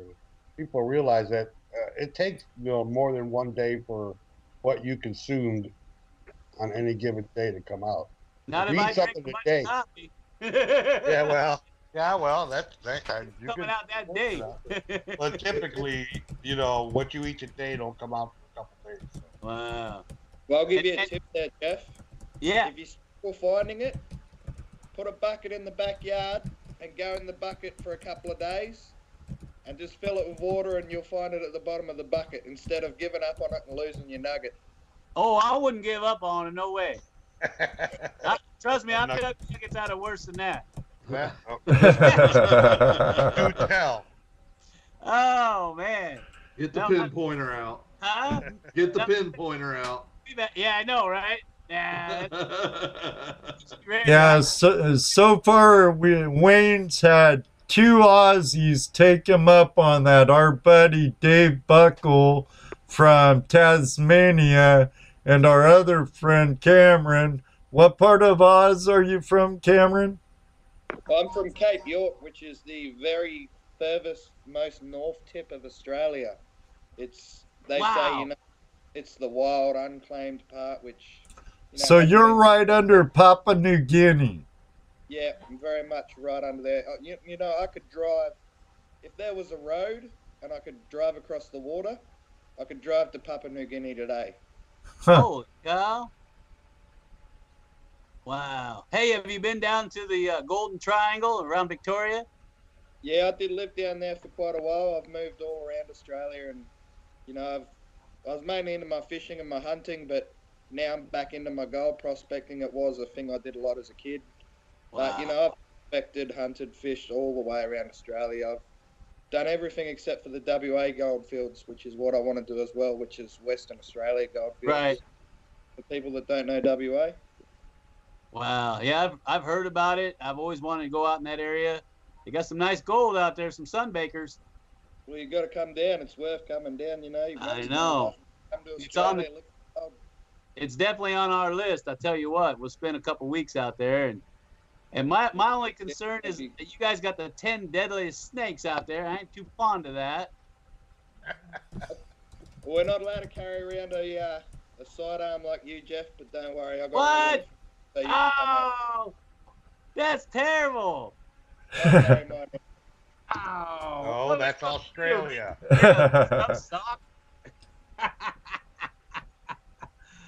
I'll have to figure something out. Bring my slingshot. You can always just go bang, bang. Yeah, well, that ain't going to work. Say what, Cameron? If you want to come down, Jeff, there's plenty of us down here that'll set you up and accommodate you and give you some pointers. Oh, well, I would like that. I really would. That's some beautiful territory down there. Don't come up to where I am, because we're the feral bunch up here.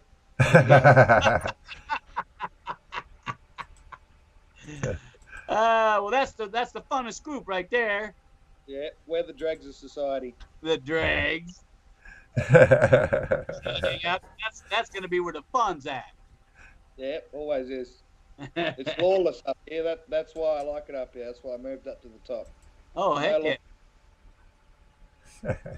Well, we'll have to give that a shot. I'm going to have to go buy me a metal bucket now. I'm going to have to explain that to the missus, what I'm doing in the backyard. I'm going to ask you, what's up with that bucket of crap out there in the yard? Yeah, well, don't mess with it, and then later I'll be panning it. So just be careful. Don't touch it. Throw it away either. We appreciate you calling in, Cameron. Thanks, Thanks, Cameron. Nice talking to you, buddy. Thanks for the challenge, too. Video there, Jeff. All right. Take it easy, Cameron. We'll be all waiting for that video, Jeff. And we'll be watching yours soon, too, Cameron. And no probing either. I already had my prostate exam. Keep an eye out for the people with crevice tools. I know. Right? I heard there's gold around here. Boy. And when you do it, Wayne says you got to give him credit. Yeah. Credit, right? I even play a banjo while I'm giving him credit. I told him we blame import every time. Oh man, I never heard of that one. Wayne says use a plastic bucket with a snappy grip. Yeah, snappy grips. You know, that way it doesn't get away from you. Right. Poop and pan. Mr. Lodak, our world's greatest moderator, has a question. He should call in, but we know how he is. How many episodes of Ancient Aliens were you on? They filmed it all in one block, and they cut it up into sections. I think I'm on like 4 or 5 episodes. And they're just going to slice up what I did and put them out there, because I did a whole bunch of filming. And on different subjects? On different. Exactly. Yeah. I covered about 2 or 3 hours worth of subject matter, and they filmed it all, and then they just took slices of what they wanted based on what they were talking about during that particular episode. Yeah, so, after you were on that episode about the, was it the knife? Yeah. That was one of the King Tut's knives they found in the tomb. Right. They wanted to know what the the metallurgical properties of it were, and it was made from from a meteorite. Right. After you did that, you also called in the Go Prospectors radio show, I think the week afterwards. Yep. And I asked you, because I called in and I asked you if you were going to do any more shows, and you said you didn't know. Yeah, we did some more shows after that. We did some shows on Tesla files. So. Oh, really? Yeah, there's I don't know, it should be out by now, but I don't know, I haven't checked. There's a show called Tesla Files where they researched Nikola Tesla and the work he did. Right. And so they flew us out to Colorado Springs where he had his laboratory, and they wanted me to discuss the geology around Pikes Peak. So we did that. We went all the way around to Cripple Creek and talked about that and had a lot of fun, and I'm waiting for it to come out too. Yeah, so, they did some of the shows looking for his stuff, Tesla's stuff, and then they stopped for some reason after like 3 shows, and all of a sudden quit, and then they come back and they're looking for his death ray. You know, he supposedly built a death ray. Oh yeah. And I guess, yeah, and the last thing I saw, they were trying out to see if they could actually make electricity travel through the air and light up stuff and operate. Right. Well, yeah, that's what he wanted to do, was send electricity up through the ionosphere. Right. That way you wouldn't need wires. But of course, when they heard about that, they pulled. J.P. Morgan heard about that. They pulled his funding. Westinghouse pulled his funding. And of course, his rival was Edison at the time. He worked for him for a little while before, and Edison actually owed him some money, never did pay him. And they were locked in a battle of the currents, as they called it, because he was pushing for AC power and Edison was pushing for DC. And of course, eventually we all learned that AC is superior, and we went with that. Right. So there's a lot about the man that a lot of people aren't taught, and I wish that they would cover it more in high school, but they don't. I'm assuming it's because his work is based on technologies that the powers that be probably don't want out there in the mainstream media, because it would make people ask questions. Right, so, like, were we really a gas station for alien ships? Speaking of that, get out of the ship. It's a cookbook. There's a couple of questions brewing in the room now. Back to strange things and origins, like the hammer in the rock, the mining-like hammer that was encased in the rock. Oh, that was the show. A hammer. Yep, they found a hammer that was encased in limestone, and they had dated it, and they come to find out that the surrounding limestone was so old, but they were trying to figure out why the hammer hadn't degraded more than it should have, and so there was a lot of theories surrounding that, and the bottom conclusion was it was, they weren't sure why.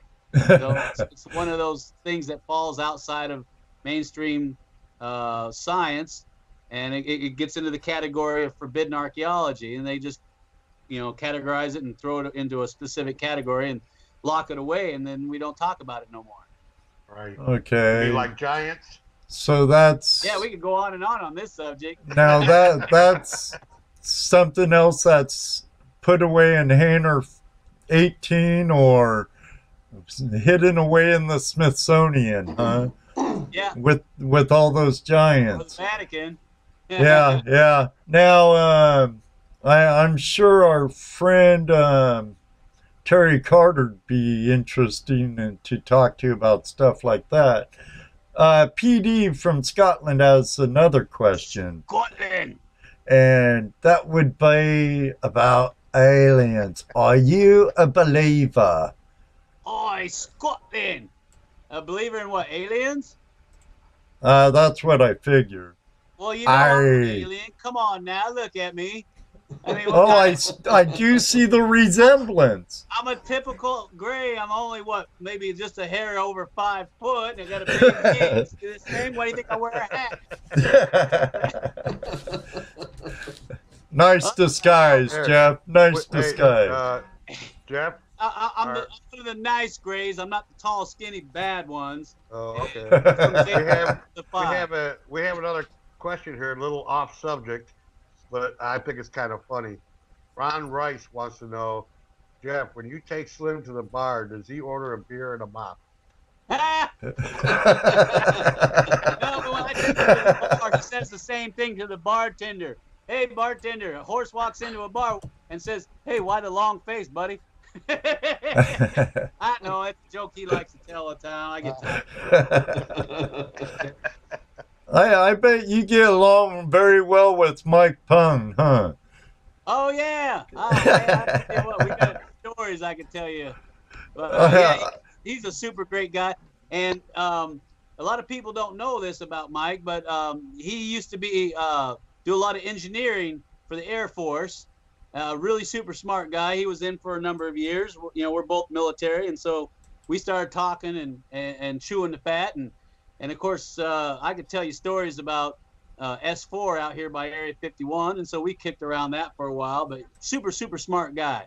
So and gold mining is his. He actually does woodworking too. People don't know that. Yeah. Oh shoot. Discovery. And his gold mining is kind of like a leisure thing for him. Kind of like what I do. Keep it fun. Right. So, yeah, we talk stuff all the time. We have all kinds of crazy stories. Yeah, Mike's a great guy. Bad about Mike. The only bad thing I can say about Mike is his jokes.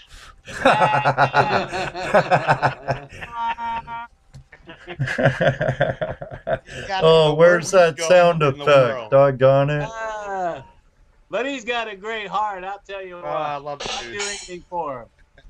And he's always willing to tell the jokes. That's all that matters. Oh, yeah. 2 drink minimum. Well, I kind of had a commercial queued up, and I pushed a button, and it started playing. If anyone heard my oops, I'm sure that's why a lot of you are laughing in there. Let's take a quick commercial break, and if it's all right with you, Jeff, take some more phone calls. Anything you want. You got me all night. You might as well utilize it. All right. Excellent. We'll be right back after this message from one of our sponsors with more calling questions with our friend Jeff Williams. Yeah. So you know what he's gonna say. So come on, let's go. Adventure, mystery, discovery. Gold panning is more than a search of beautiful rocks. Panning is a journey that can take you to amazing new places all around the world. It is an experience for all ages, bringing families close together, fulfilling a spark of excitement when life has grown too dull. The Gold Claw pan makes it easier to take part in the journey than ever before. This expertly designed pan is made for any skill level and any age. All you need is an explorer's heart and the passion for discovery. Begin your family's gold story now. Order your Gold Claw pan today and see where the adventure takes you.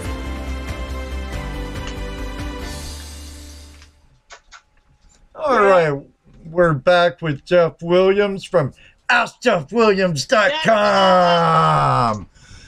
That's funny, Jeff. You know, when I was a kid, I used to do that with my cat gun. I'm not doing that.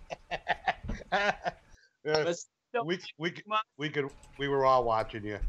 I'm trying to do my Johnny Ringo. One of these days, I'm going to be able to do it that way. It keeps slipping yeah. I love to see. We have a question in the house by Homesteader 9. Does everything Slim eats stick to his ribs? Womp, womp, womp, womp. Well, that man hardly eats at all. I'll tell you what, right now, he's more into giving orders than anything, but he don't eat hardly anything. He drinks a lot. Gets mean when he drinks that whiskey, too. You'll see him after he drinks a pint of that.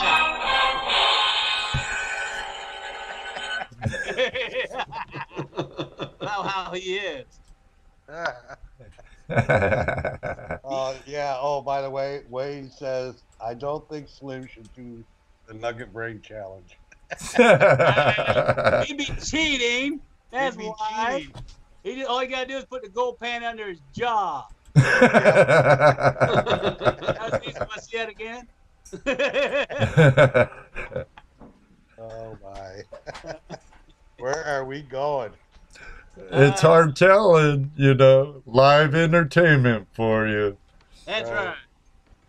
All right, phone lines are open for all those who just joined us. We have Jeff Williams from AskJeffWilliams.com, well-known TV and YouTube celebrity. Call now. Some crazy dude. Crazy alien that landed here a long time ago. Can't seem to get home. Call in now with your questions. Are waiting. That's right. Yes, Dan. Here's your opportunity. Phone number's right above there. That's right. Call in, Jan. I think I'm going to call in. I got questions for Jeff. So what kind of questions you got for Jeff? Who, me? Here's a question. Here's a question. He's taking his meds. Good question. I got a question for you. All right. What is a question you wish someone would ask you? Wow. What is a question I wish somebody would ask me? That's a loaded question. I know, right? Well, I got to keep it PG rated here. Well, of course. I wish somebody would ask me, where did I get my leather jacket from? Where did you get your leather jacket from? Nobody asked me that question. They asked me where I got the phrase, so come on, let's go. But they never asked me about this thing. A friend of mine gave it to me years ago, and my wife said to get rid of it. It looked terrible and smelled worse. And I said, no, it looks good. I like it. And so I tried it on, and it fit like a glove. And after that, we started doing videos in it, and I started going out in the hot sun with it. I almost had a stroke, and then things changed, and now here I am. And now we know. Now you know the whole story. Little brain damage up here. It was given to you, in other words. Yeah, that was given to me a while back. By an old timer. Yeah. How about the hat? The hat, honestly, I can't remember where this thing came from. I remember I went through a whole bunch of hats once when we were going out to the gold fields, and I think my wife picked it up somewhere and said, try this one on. It looks good, and it stuck, and she liked it, and I wore it ever since. Looks kind of like yours, Jesse. Well, actually, it's exactly like mine. Not bad, huh? Okay, well, Jan has I wear mine all the time too, except for tonight. Jan has a question. Where is he going to open a new shaft at a secret location and show us more of those construction techniques underground? Yeah. Well, we're doing that right now. Actually, we started a shaft from scratch. Right. We timbered the first 3-4 feet of that shaft to show you how it's done. And of course, everybody wants to know, okay, how are you going to hoist the material out? What are you going to use? I want to see it put in the next set of lagging, the next set. How are you going to hook the lagging in? Everybody wants to see it, so we're working on that. But you got to be patient because I got to go find claims. I got the tours coming up, and of course I got to take care of my wife in the meantime. That's a job. It's a job I enjoy, so don't take that wrong. So yeah, we're working on that, and of course there's a way that you're going to hoist the material out, and I gave you 3 different ways you could do it, but I want it to be something simple and easy anybody could do. So we finally got it put together and built. It's just a matter of putting it into little pieces and hauling it out there, and then reconstructing it and then showing you how it works. But I think you're going to like it, and then we're going to keep doing that. And then we're going to start sampling when we're down. I'm going to show you how to sample, because there's a whole bunch of decomposing schist down there. And you got some granite down there too. And then up on the hill, I got some argillic alterations that have fine pieces of gold in it, and I'll show them that too. But one thing at a time, you know, I'm only one man. Come on. Right. I can understand with the patience. You're going to be sampling as you go down, because that's important. You got to know when you start finding the pay layers to start drifting along those layers. Whether you're in hard rock or if you're in this alluvial fan material, you gotta sample as you're going down. And then when you find it, you just stick with that and you start drifting along it. If it's in hard rock, you start finding the mineralization. You either send in assay reports that'll tell you. Sometimes the gold you can't see it, or you're looking for free mill if it's a small scale operation, and then you have to crush, screen it, pan it, use your jeweler's loop to see if you're on the gold. If you are, then you know you stick into that, and you just start drifting into that. You'll push a drift into that, and hope that the vein doesn't pinch out. So that's what we're going to be doing next. All right. Well, we have another question from Bob Dipp about Slim. Everybody loves Slim. Nobody loves me. Why? Hey, Jeff, does Slim sleepwalk? No, but he sure does sleep talk. That mouth's running 1,000,000 miles an hour when he's sleeping at night. That's where I get some of my best information from. And he don't creeps me out at night is that he'll lean over when he thinks I'm sleeping and say, "You know you're crazy, right?" Oh, I hate that.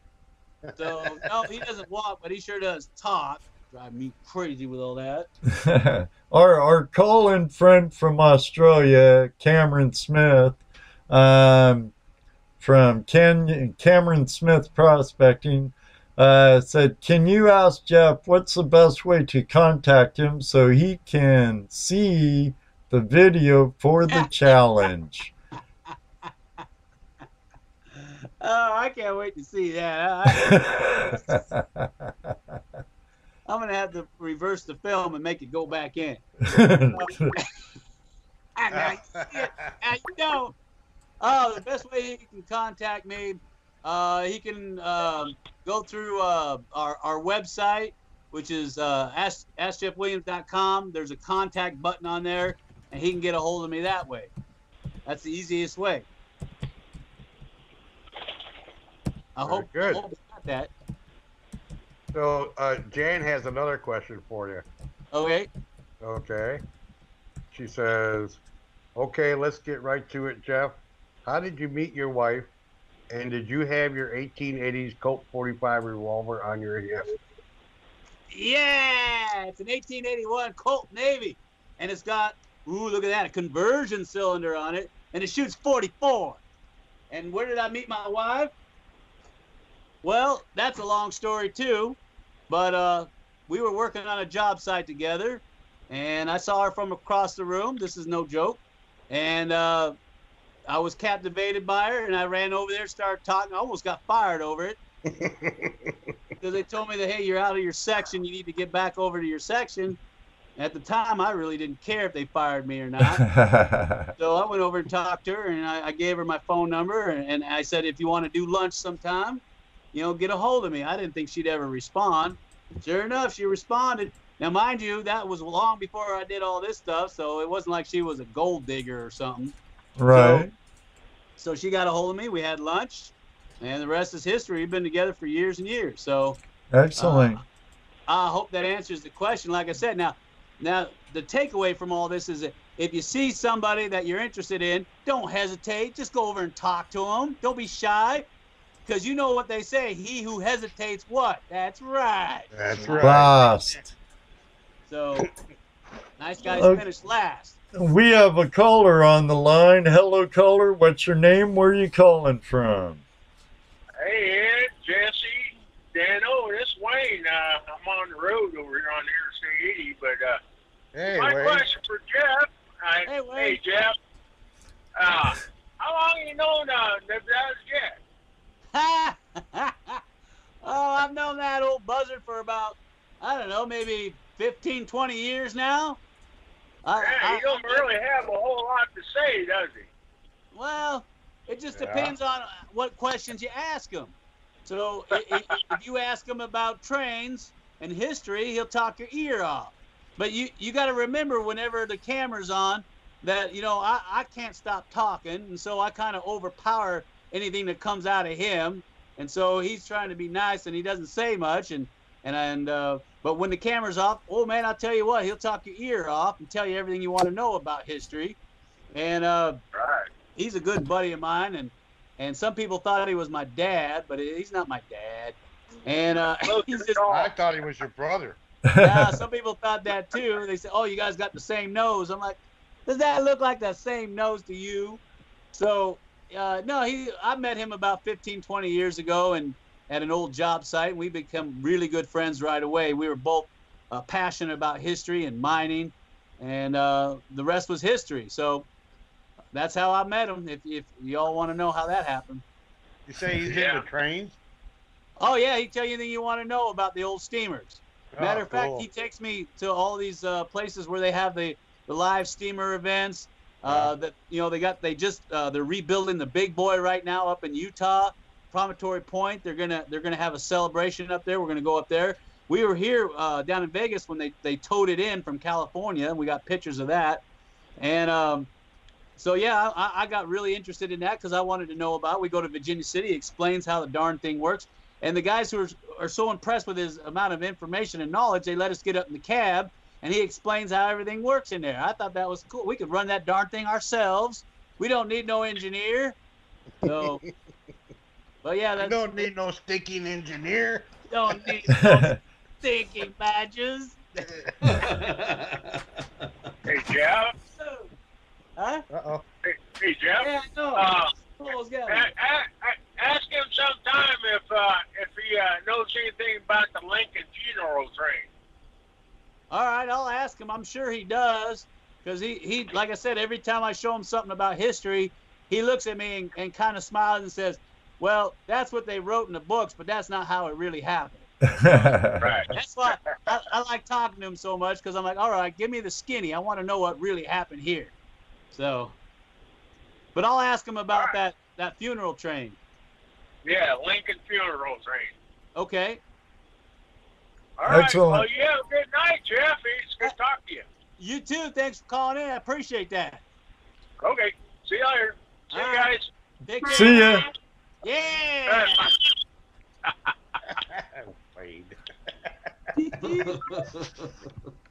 He's an over-the-road truck driver. Friend of ours.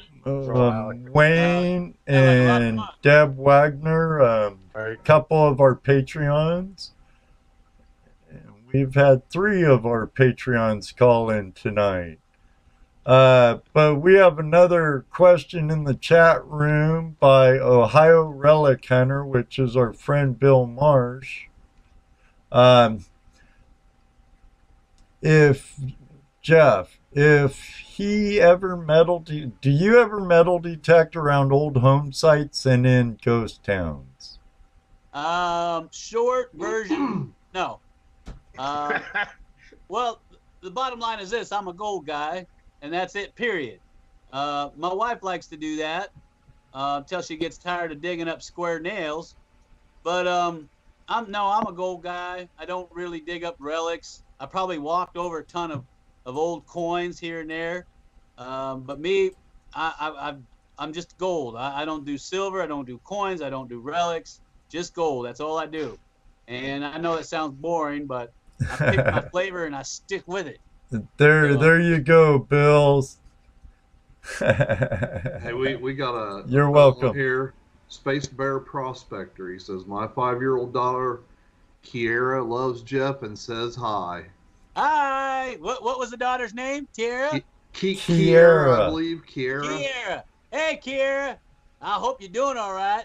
And I hope you're going to get off your hind and go find that shiny. There you go. She also says she loves the old adventures with Slim. Yeah. That old crazy fool.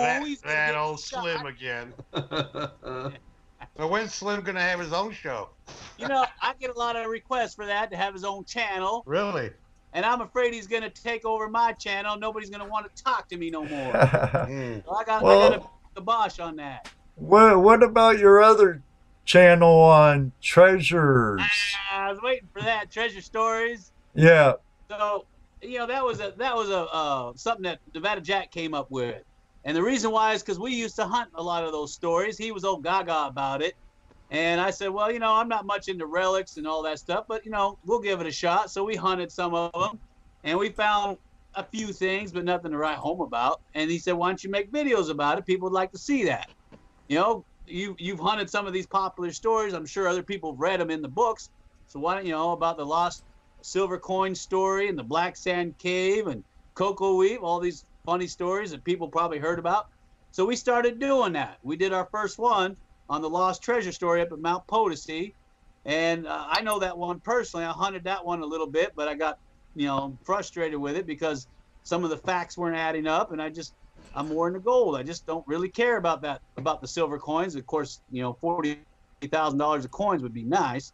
But so we did the first episode. It was like a pilot program, and everybody liked it, and I was going to do more, but then people, you know, wanted us to do tours, and it's like I can't clone myself, at least not yet, until they open stem cell research again. And I would like to, but I just don't have enough time in the day to do another, you know, series of videos. But we sure do have a lot that we've covered, and I could probably do about 10 or 15 of them just to keep people happy. But man, it's a lot of work because they're all spread out all over Nevada, California, and Arizona. So, I bet. Yeah. Plus, with your channel now, your guest appearances, your automotive store, or it's a shop rather, right? Yeah, our shop. People seem to forget about, you know, that part of it. Yeah, there's an actual shop, and yeah, that's the bread and butter right there. The rest of this is just fun. I like to keep it fun because as soon as you turn it into a business, it loses its fun, and now it's another 9-to-5 job, and you dread doing it because of the workload and the demand, and so it's like, no, keep it fun. So that's what we do. Very good. There you go. Now, you know what you haven't asked him yet, Jesse? Uh-oh. What's your scariest time out prospect? Actually, I thought that was asked in the room an hour or so ago. They asked me what was the weirdest thing I ever found. Right, the weirdest thing you ever found. The scariest time. The scariest time. There's been a few of them that got my attention. I'm going to have to say when we were doing some exploration out at Searchlight, Nevada, and we went down the old M&M mine, and we were down on one of the lower levels. It was getting late in the day, and we were trying to videotape it. Now, mind you, this is back in the early 90s, and video equipment was big and bulky back then. It was the old VHS recorders, and I was trying to capture everything on film before that they were filled in or off limits, you know, because BLM's sealing them up. I saw the writing on the wall. So we thought we would try to videotape as much as we could. I got a whole room full of VHS tapes of mines that have been sealed up. So we were down in this one, and it was getting late in the day, and it was getting dark outside. You couldn't see light coming down through the incline. And I remember I thought, well, my buddy says, I'm going to start heading up to the vehicle. And I says, well, I'm going to stay down below. I'm going to get a few more shots down here because there's an ore cart down here, and you don't see that anymore. And I thought it would be fun. So as I'm down there, I remember I felt kind of uneasy, like something was looking at me, and I could feel the hair on the back of my neck stand up. And I was thinking, well, maybe it's just my imagination because I'm down here by myself. And so I remember thinking, well, I'm going to get on out of here before, you know, something does happen because it just don't feel right. And I remember glancing back at the ore cart, and as I did, just for a second, there was somebody standing by the ore cart. And it was enough to give me the heebie-jeebies, and I scuttled up that ladder as fast as you could ever imagine. I had a lot of people ask me, why didn't you film it? And I'm like, well, you know, I'm going to take you down 1,000 feet, and I'm going to have you down there by yourself, and it's dark outside. I want to have you see something after you don't feel right, and you tell me if you feel like videotaping it. But I couldn't tell what it was. it just looked like a white blob standing, you know, kind of positioned behind the ore cart. And then as soon as I looked at it, it just kind of disappeared. And so I wasn't really sure what it was. I didn't see a face, and I didn't see a pickaxe or anything like that. It was just a big white, you know, it was translucent. You could see through it. And it was kind of like in the shape of a figure. But it didn't stay there very long, and I didn't stay there very long either. So that was one of mine. I had a buddy of mine, Frank. I don't know if you know Frank. He went in the Horton mine, and he got to the back of that darn thing. The chains were swinging. And then there was an old PA system that came on. Of course, the mine had been shut down for 50 years. And the PA, you could hear a lady's voice on the PA system, and she was telling everybody 5 seconds to detonation. And he started freaking out. And they started sounding the alarm for them to fire off the rounds. So he come running out of there, and he said he'd never go back. And I always tell people, if you want your own experience, it's the Horton mine. Look it up. You can go visit it, and I'm sure you'll get experience too. Huh. But there are things that live down there, and I don't know what it is. I don't claim to know what it is, but I do know that when something don't feel right, that I do know. So, and sometimes you feel that down there. When your body's telling you something's up, your stomach, your hair, your hairs on your arms raising up, yeah, something's up. You feel the hair on body. Your neck stand up, and then you feel that sick feeling in your stomach. You always get that sick feeling. I don't know what it is, and then it gets really cold for some reason. And you're just waiting to hear something. Oh, and speaking of hearing stuff, I wasn't kidding about hearing sounds down in Slim Pickens' mine. I keep hearing stuff down in that cave system. I don't know what it is, and we're trying to punch into it, but it's only big enough for my body, and I'm afraid I'm going to get stuck. So we're trying to widen it out. And I was going to ask you, that hole seemed a little bit bigger than the first time I saw it when you first found it. Been digging it out? Yeah, we've been slowly digging it out, trying to punch it back further and further. And every time somebody, and I'm going to do this, I'm going to put the camera down there, and I'm going to turn everything off, blowers, everything, and I'm just going to record maybe 15, 20 minutes and see what we get. But I keep hearing something down there, and people keep saying, laughing and saying, maybe it's Philip Schneider's friends down there waiting for you to go a little deeper. I said, I don't know what it is. But it sounds like clunking sound, like things are dropping or falling or something like that. It's the only way I can describe it. Like maybe rocks falling? It could be. Maybe I'm on top of a larger structure and they're breaking free and falling. It just it sounds echoey, and it sounds like things are breaking free and falling. So it makes me leery sometimes being in there, because I don't know if the floor is going to suddenly collapse and I'm going to drop. Oh, wow, yeah, that wouldn't be good, would it? Either you drop or it drops on you. Either way, I've had something like that happen once before. We were digging out a section. I got it on videotape, matter of fact. It's Rich Gold and Red Dirt video. It's one of the older videos. And we found a secondary replacement deposit, and we were digging it out. And come to find out, as I'm punching through with the hammer drill, I'm on top of a stope. And the top of the stope opens up, and I almost fall through the darn thing. It scared the daylight out of me. And you could see where they were chasing the same thing I was chasing, but they stopped because it pinched out. And I just happened to find where it started up again. And I'll never forget that day where I'm using a hammer drill, and the hammer drill falls right through the floor and drops. And there's a small hole about the size of a bowling ball there, and I can look right down into a stope. Yikes. Yeah, I know. So, yeah, I'll never forget that one. Now that really got my attention. So. Well, the one video with when you were looking in that cave opening there, and you heard whatever was happening back, growling. Something was growling, right? That's the same video that had that white orb in it. You know, it's funny. People said that they saw an orb in there. I didn't see it till they pointed it out. I thought it was just a dust ball floating around. So I would have thought the same thing. I would have thought the same thing about that orb first, except that it changed directions and sped off the other way. Okay. Well, I remember somebody pointing that out, and I looked, and it looks like it does a quick, like, right angle or something like that and moves back the other way. Off. Boom, gone. And I didn't see it at first. And I thought, they probably just saw some dust in there because there's a ton of dust in that darn thing. And I watched it. I'm like, it does look like something.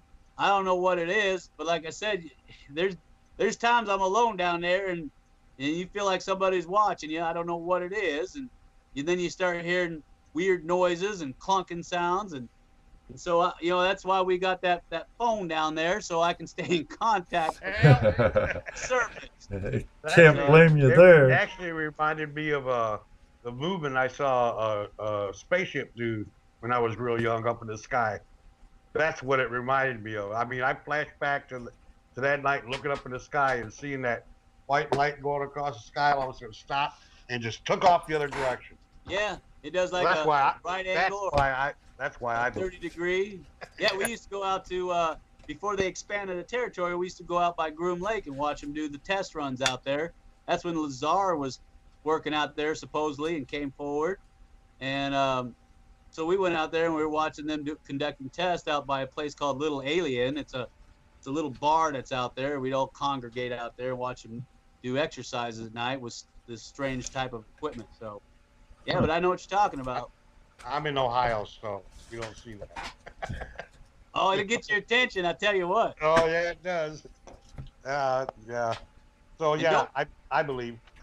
And don't flash flashlights at it. I'm telling you, ask Travis Walton about that. Don't be flashing your flashlight at one because it's going to get its attention. Huh. But they're not friendly?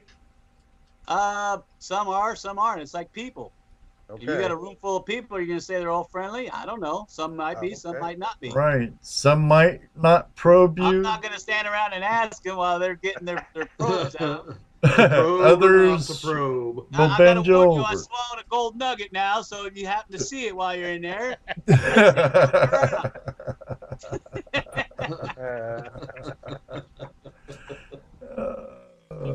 my gold now. That was the deal.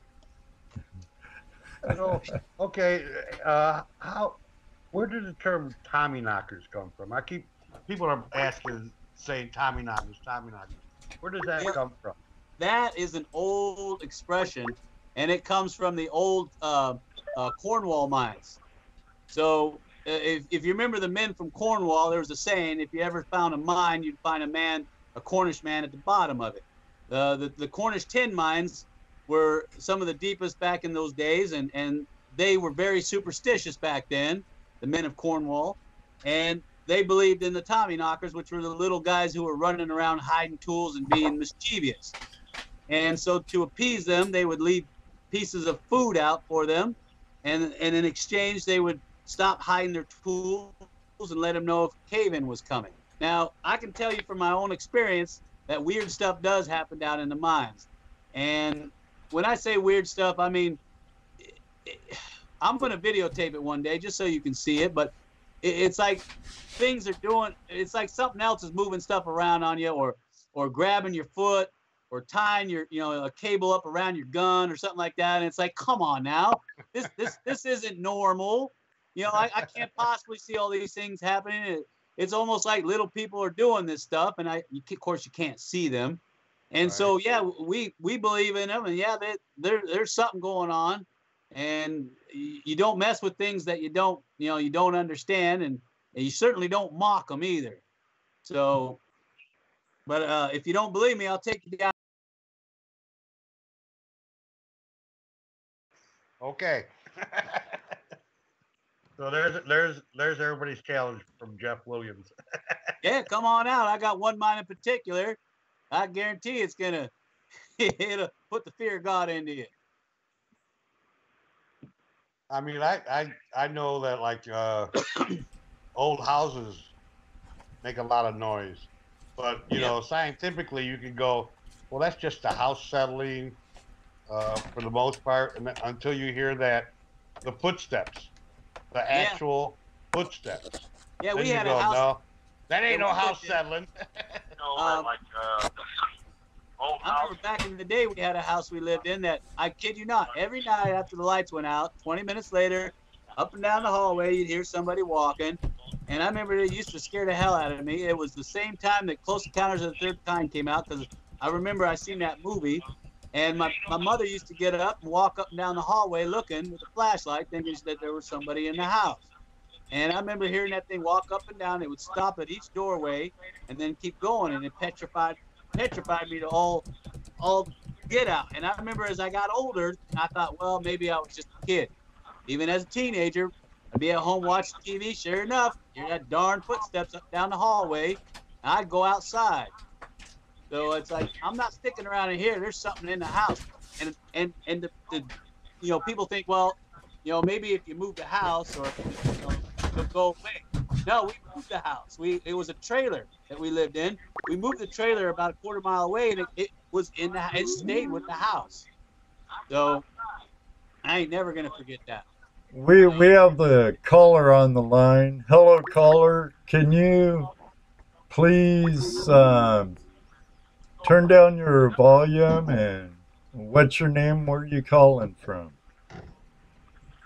Well, you know me as Bob Dipp. I'm from Buffalo, New York, and one of the questions I have is, have you ever done a series on every state of what's the possibility of finding gold in those states? And not to mention, are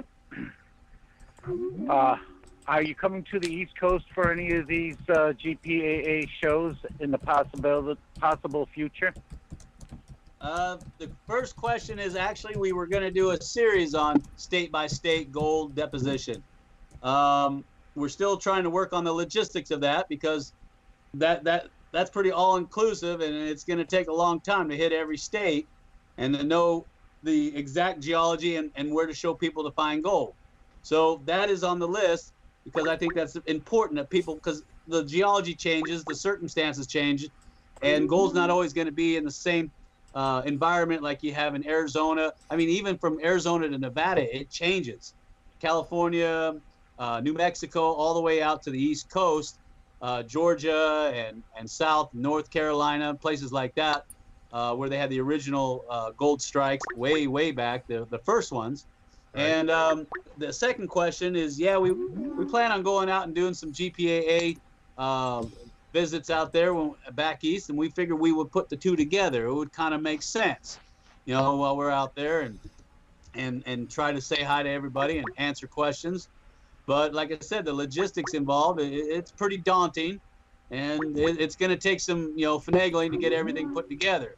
So, but yeah, to answer your question, yes, we're working on it, and yes, we're working on it. Thank you, Cole. That's a maybe, huh? That's a very possible, strong maybe. Yeah, please let me know if you get coming to Ohio, because I definitely make the trip to see you. And I've had a friend from UB Geological Studies say any place that is geologically active, you'll guarantee to find gold.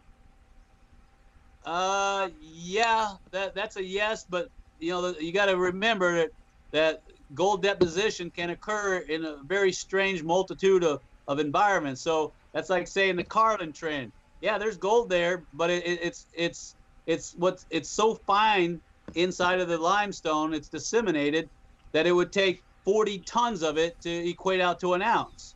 So each situation is different. But yeah, a lot of geological settings, tectonic movement has a lot to do with it.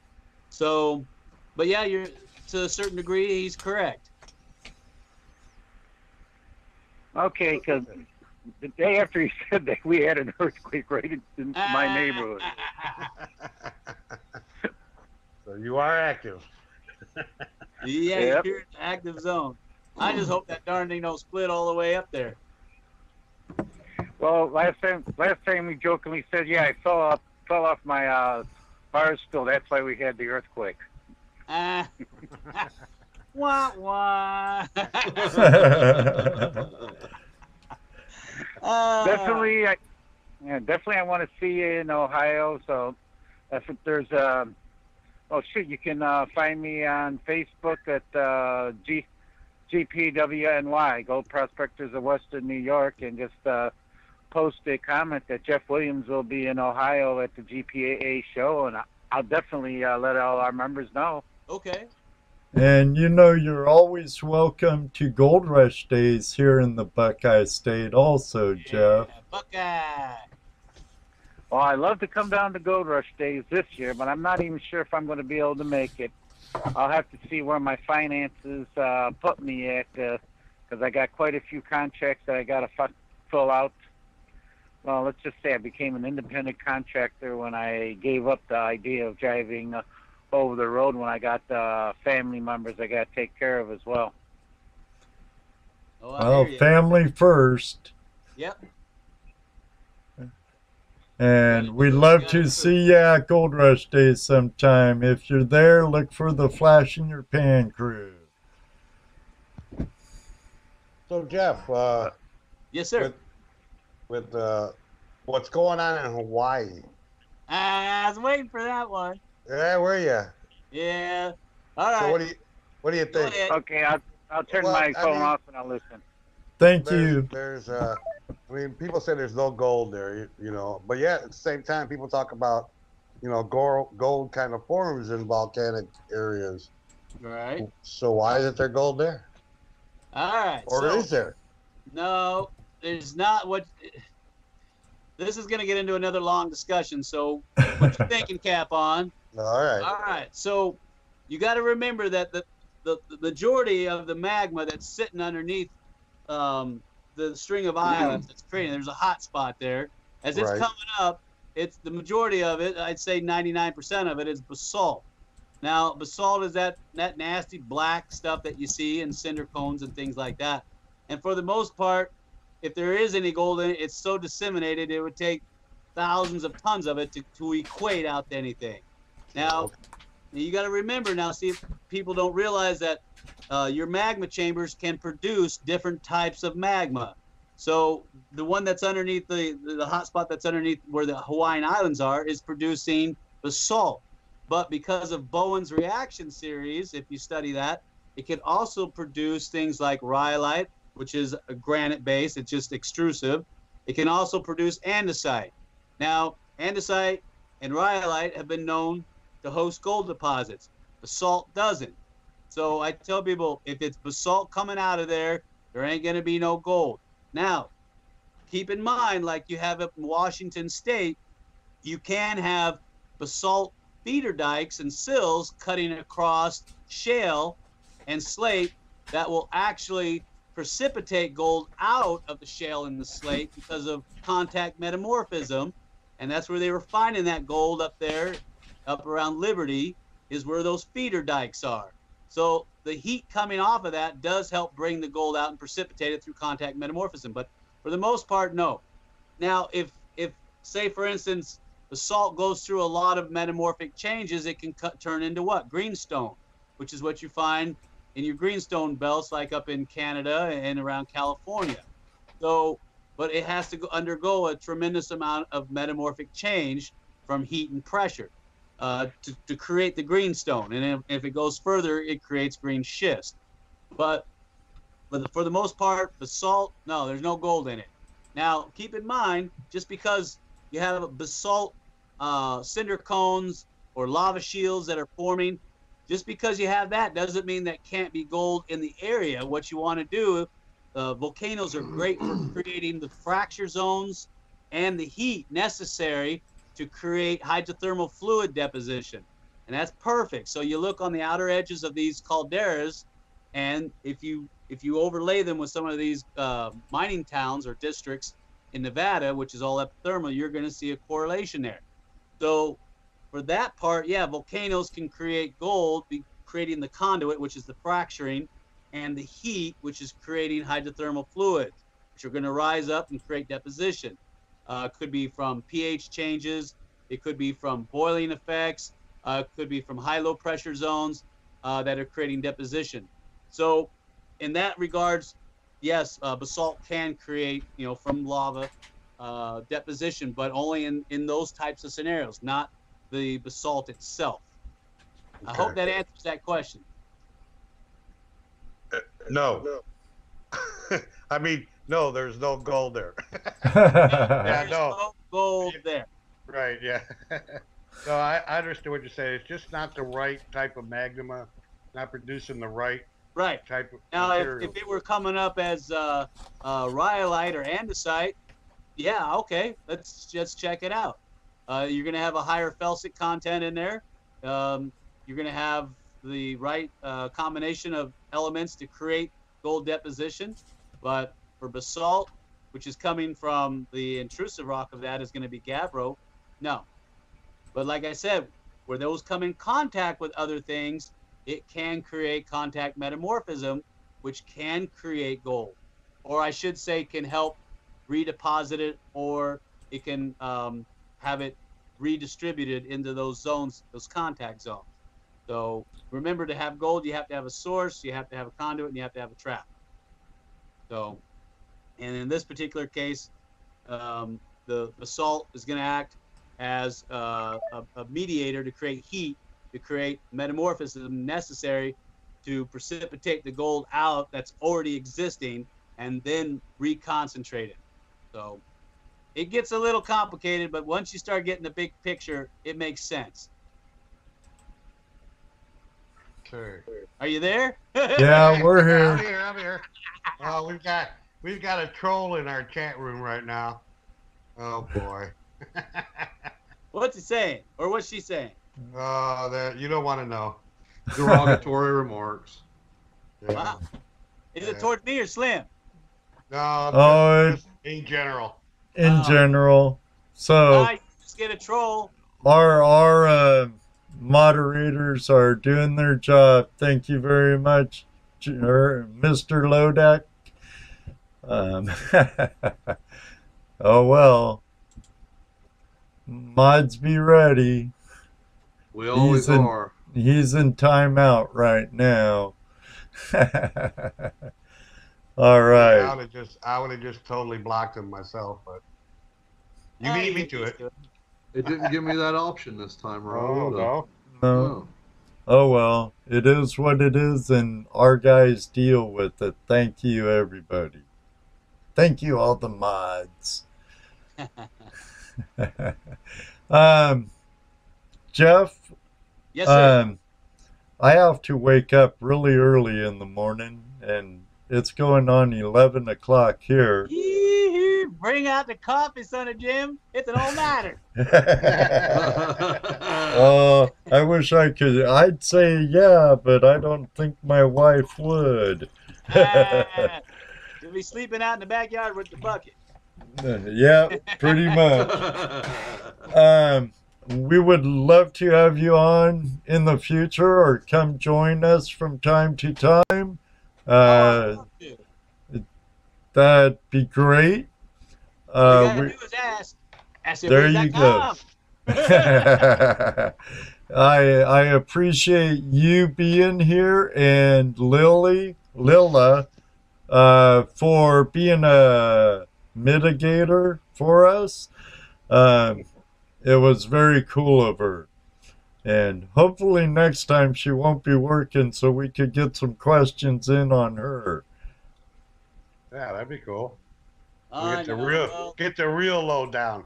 I know, right? She's giving you backstories on everything. Yeah. Yeah. Let me tell you what he looks like without his skin on. Before I call it a night, we need to draw the winner for this month's Patron Award giveaway. Oh, yeah. And good luck to any of Dennis Dayton's patrons coming up, and any of Jeff's patrons coming up.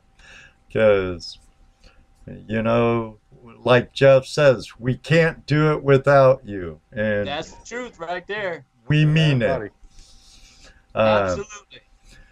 So, again, thank you very, very much for joining us, Jeff. If you want to hang out in the background while we do our thing for a few more minutes, that's cool with us too. But I need to take care of our patrons, you know. Oh, definitely. And thank you, everyone, for joining us. Don't go away. I'm going to share my screen here, and we're going to pick a name. I have the patrons up.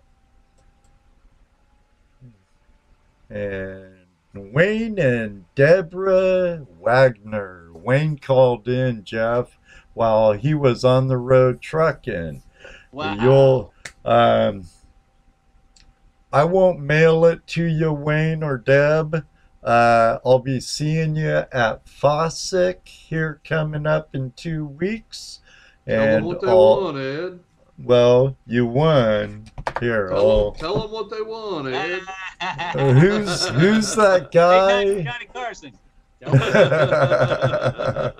Tell them what they want. Here, let me turn off my display and let me get my picture on, and I'll show you what you won. You won a set of bucket grips, but I'll throw in another pair for the two of you. Never You get won. enough bucket grips. Does You it come won. with a bucket? I could supply a bucket for you too, Wayne. Give me a shout out on Facebook. Let me know if you need a couple of buckets. We have some pay dirt from Roaring Camp up in the Motherlode in Pine Grove, California. That was brought to you by our friends at Angry Prospectors out of Bogan, California.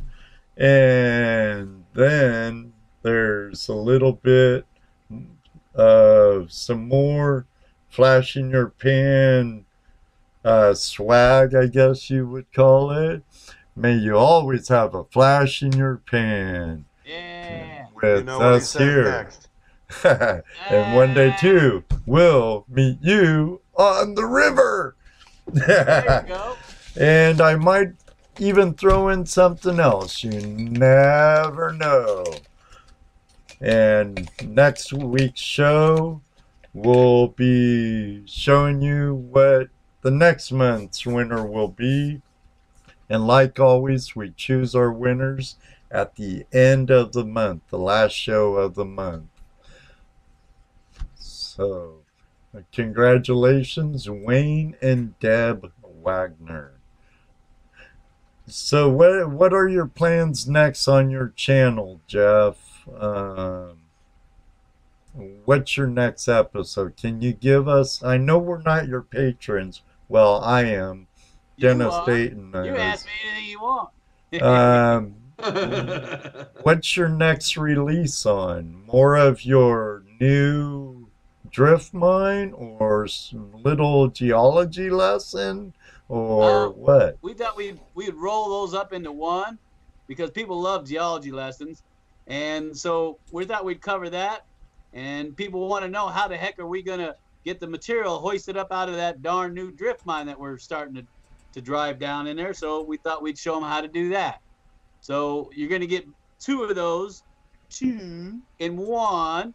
And I think you're going to like it. So if not, let me know and I'll come up with something else. But I think you're gonna like it. And like I said, we're gonna show you that gold mine on the hill, and we're gonna show you that the shell and the argillic alteration clay in the middle, and some of those stringers that are up there on the hill, and all of the mineralization and why it's there and why we picked the spot we did and all that good stuff. So I think people will like it. I think you'll like it. Oh, I know. Your videos are very informative, and I know I enjoy them quite a bit. Well, I appreciate that. I always tell people if there's something you want to see, let me know. I'll try to make it if it's not too crazy. I'm not going to the moon to look for gold. Forget it. So I'll do my best, and I always tell my people if you want something specific, write it down. Send it off as an email or a message, and we'll try to kick it out. If we can. I mean, we have limitations too. Come on. Right. Ain't that the truth? Ain't that the truth? I know. Every time I'm sitting on the moon, I don't know. There's probably aliens up there. Every time I'm sitting there watching one of your videos, my wife goes, "Is that crazy guy again?" That crazy guy. We're all crazy in our lifestyle, if you ask me. Who's crazier, me or the people running this world? Yeah, I don't know. Ask yourself that. Yeah, I'll go with the people running this world. They're the nuts. Some crazy stuff. Yeah. I forgot to do my transition when I was showing the prize to Wayne and Deb, having a blonde moment. But the pay dirt, a couple sets of bucket grips, a nice flash in your pan cup. Never know, might throw in another sticker or even a shirt. I never know. But thank you for being a patron and thank you for believing in us. I know we could go on for another hour, two. 3. All-nighter, baby, yeah! All-nighter. I would love to, Jeff, but I know before too long my wife would be pounding on our ceiling since I'm down in the basement in my own little corner. But that's right. So join us anytime you're available during our live show where you broadcast live every Tuesday night, 5 o'clock your time. Yep. And everyone else out there, please, I hope to see you again here at Flash in Your Pan Tuesday Night Hangout Live. Next week we're going to be having Bryan and Jack.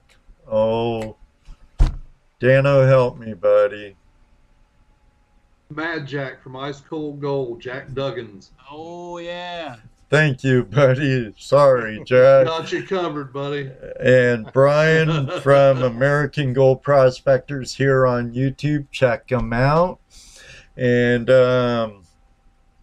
that's where I'll leave off on the list. I don't want to give too much away, right, Jesse? That's right. And Jeff, that's why there's 3 of us. One of us will get it. I need to get a third person. Oh, I do, Nevada Jack. Yeah. There you go. Oh, wait. We have one more caller. Uh-oh. We'll take it. Take it. Hello, caller. What's your name and where are you calling from? President Trump. My name is President Trump. Is what? I'm sorry. Hello. You're breaking up a little, ma'am. Go ahead and say that again. Is this okay? Yep, that's good.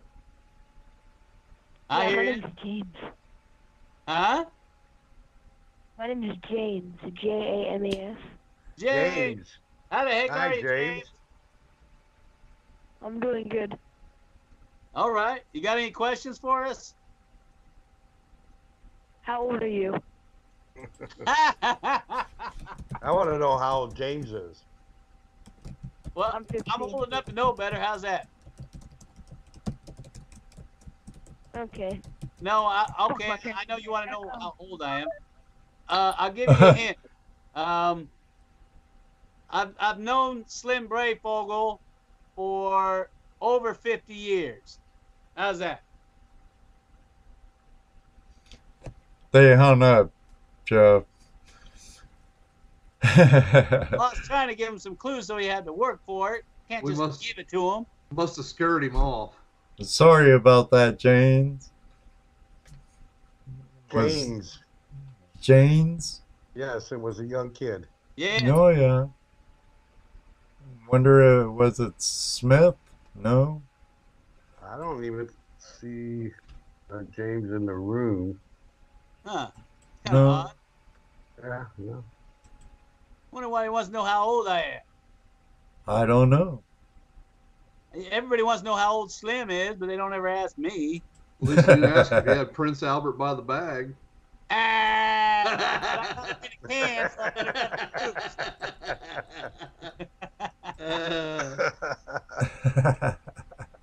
Oh, man. Well, sorry, caller. Hope he answered your question. He's in his 50s. Is that what he said? Well, he knew his buddy for over 50 years. Right, but when did he meet him? When he was 20? Oh, true. He don't look. I know, see? So he don't look 70. David Villa says you might be his dad. And then that'll tell you the answer. And Jeff just had a birthday. I did. Does that mean I get a spanking 2? Careful, gold nugget might shoot out at you. I take that back. I got to eat it again. Yeah. Yes, you do. Ah. Yeah, Dan, you might be right about that. That probably could have been our troll calling. Well, Jan Johannes Smith says, yes, thank you, Jeff. So maybe it was that person. Okay. Well, you're welcome. So, I hope that answers the question. Yeah. David Villa says Big 5-1. Big 5-1 or Big Red 1?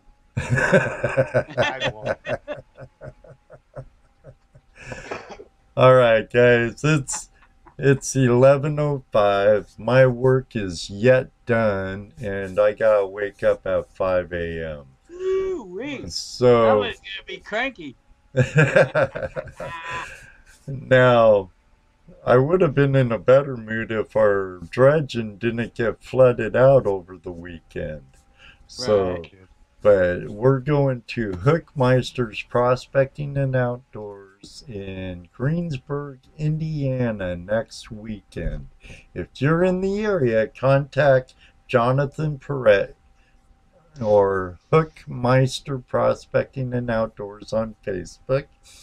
And make reservations. Toledo, Jess, Dano, and I will be there. Come out, visit with us, get to know us, and what else? Anything else? Can't think of nothing. Fossack the following weekend. Yeah, Clash Guitars wants to know if you were stationed at Fort Bragg or Pope Air Force Base. Oh, me? Yeah. Yeah, I was at Fort Polk, Louisiana. It was at Redstone Arsenal, Alabama. Fort McClellan, Alabama. Fort Hood, Texas. Did a lot of NTC tours out at Fort Irwin, California.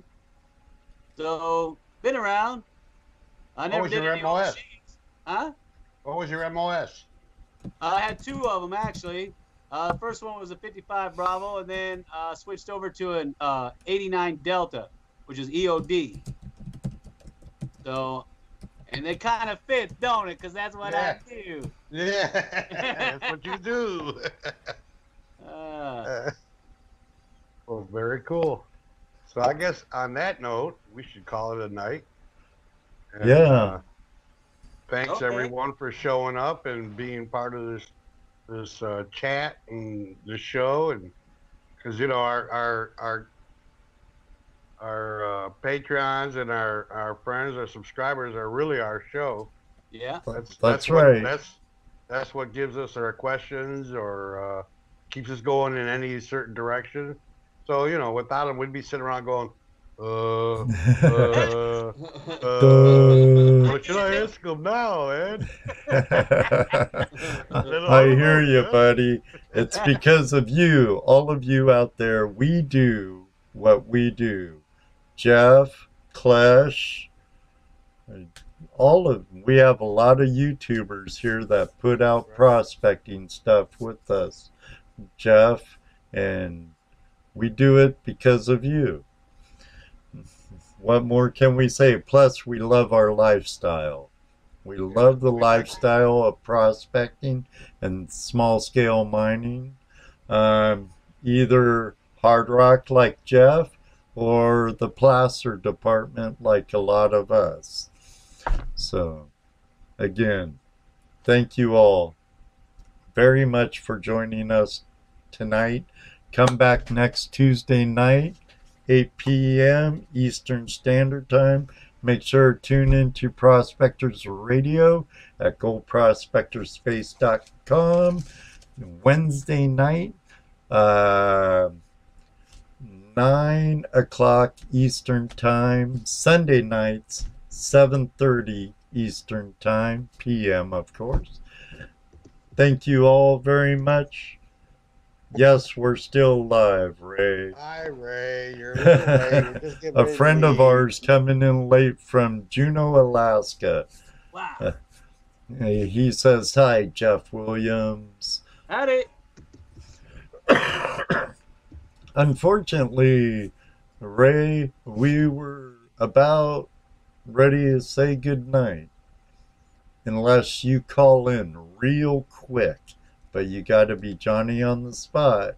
Yeah, not Johnny come lately. That's right. That's right. They're still trying to guess your age.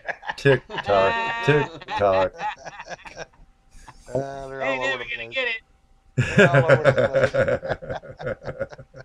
And he ain't gonna tell. That's right. Let's see if I start eating gold. All right, all right. Well, okay. So I guess we should say goodnight. Yeah, Ray's not calling. No. Okay, Ray. You listen to the show later. You'll love it. That's right. And if you do, comment and hit the thumbs up. Okay, we gotta go before I get in. Oh, wait. Razor's calling. Wah, wah, wah, wah. He better show his mug. That's all I gotta say.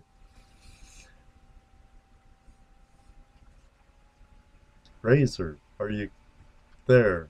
Doesn't show he's there. Shows he's hung up. I don't see him. He's gone. Okay. He's gone. Okay. All right. Well, he tried. It didn't happen. Thank you, everyone, for joining us. Thanks for coming in. Clash Guitars, Central Valley Gold Prospectors Adventures, Jan, Ronald, Jaron, all our regulars, Hey, Scotty, MacGyver's Muscle Machine, all of you. Thank you very much. Jeff, again, for who knows how long. Hey, Glad we can get your mug on the screen. I'm glad Would- we get you up there, brother. Would love to have you on again, and this time Murphy won't show up. Believe that, Ed. Hey, I gotta Get believe. her out here, but you know. I gotta believe in something, Jesse. I gotta believe in something. Murphy won't Yes, show up. Sharon, this is the 5th time we've said goodnight tonight. Oh well. Hey, All right. you should see us in person. Yeah, no doubt, There you no go. doubt. You might not be able to take us. All right. On that note, may you always have a flash in your pan. There it is. And you know what he says next. Yes, That's right. Maybe one day too. We'll meet you Hey, on the river. What are you going to say, Jeff? Let's say it all together. Hey, I like that. Ready? Ready? You want to say, huh? So come Yeah. on. Come on. Let's go! Good night, everybody. Good night, Chris. Good night, Jesse. Good night.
share.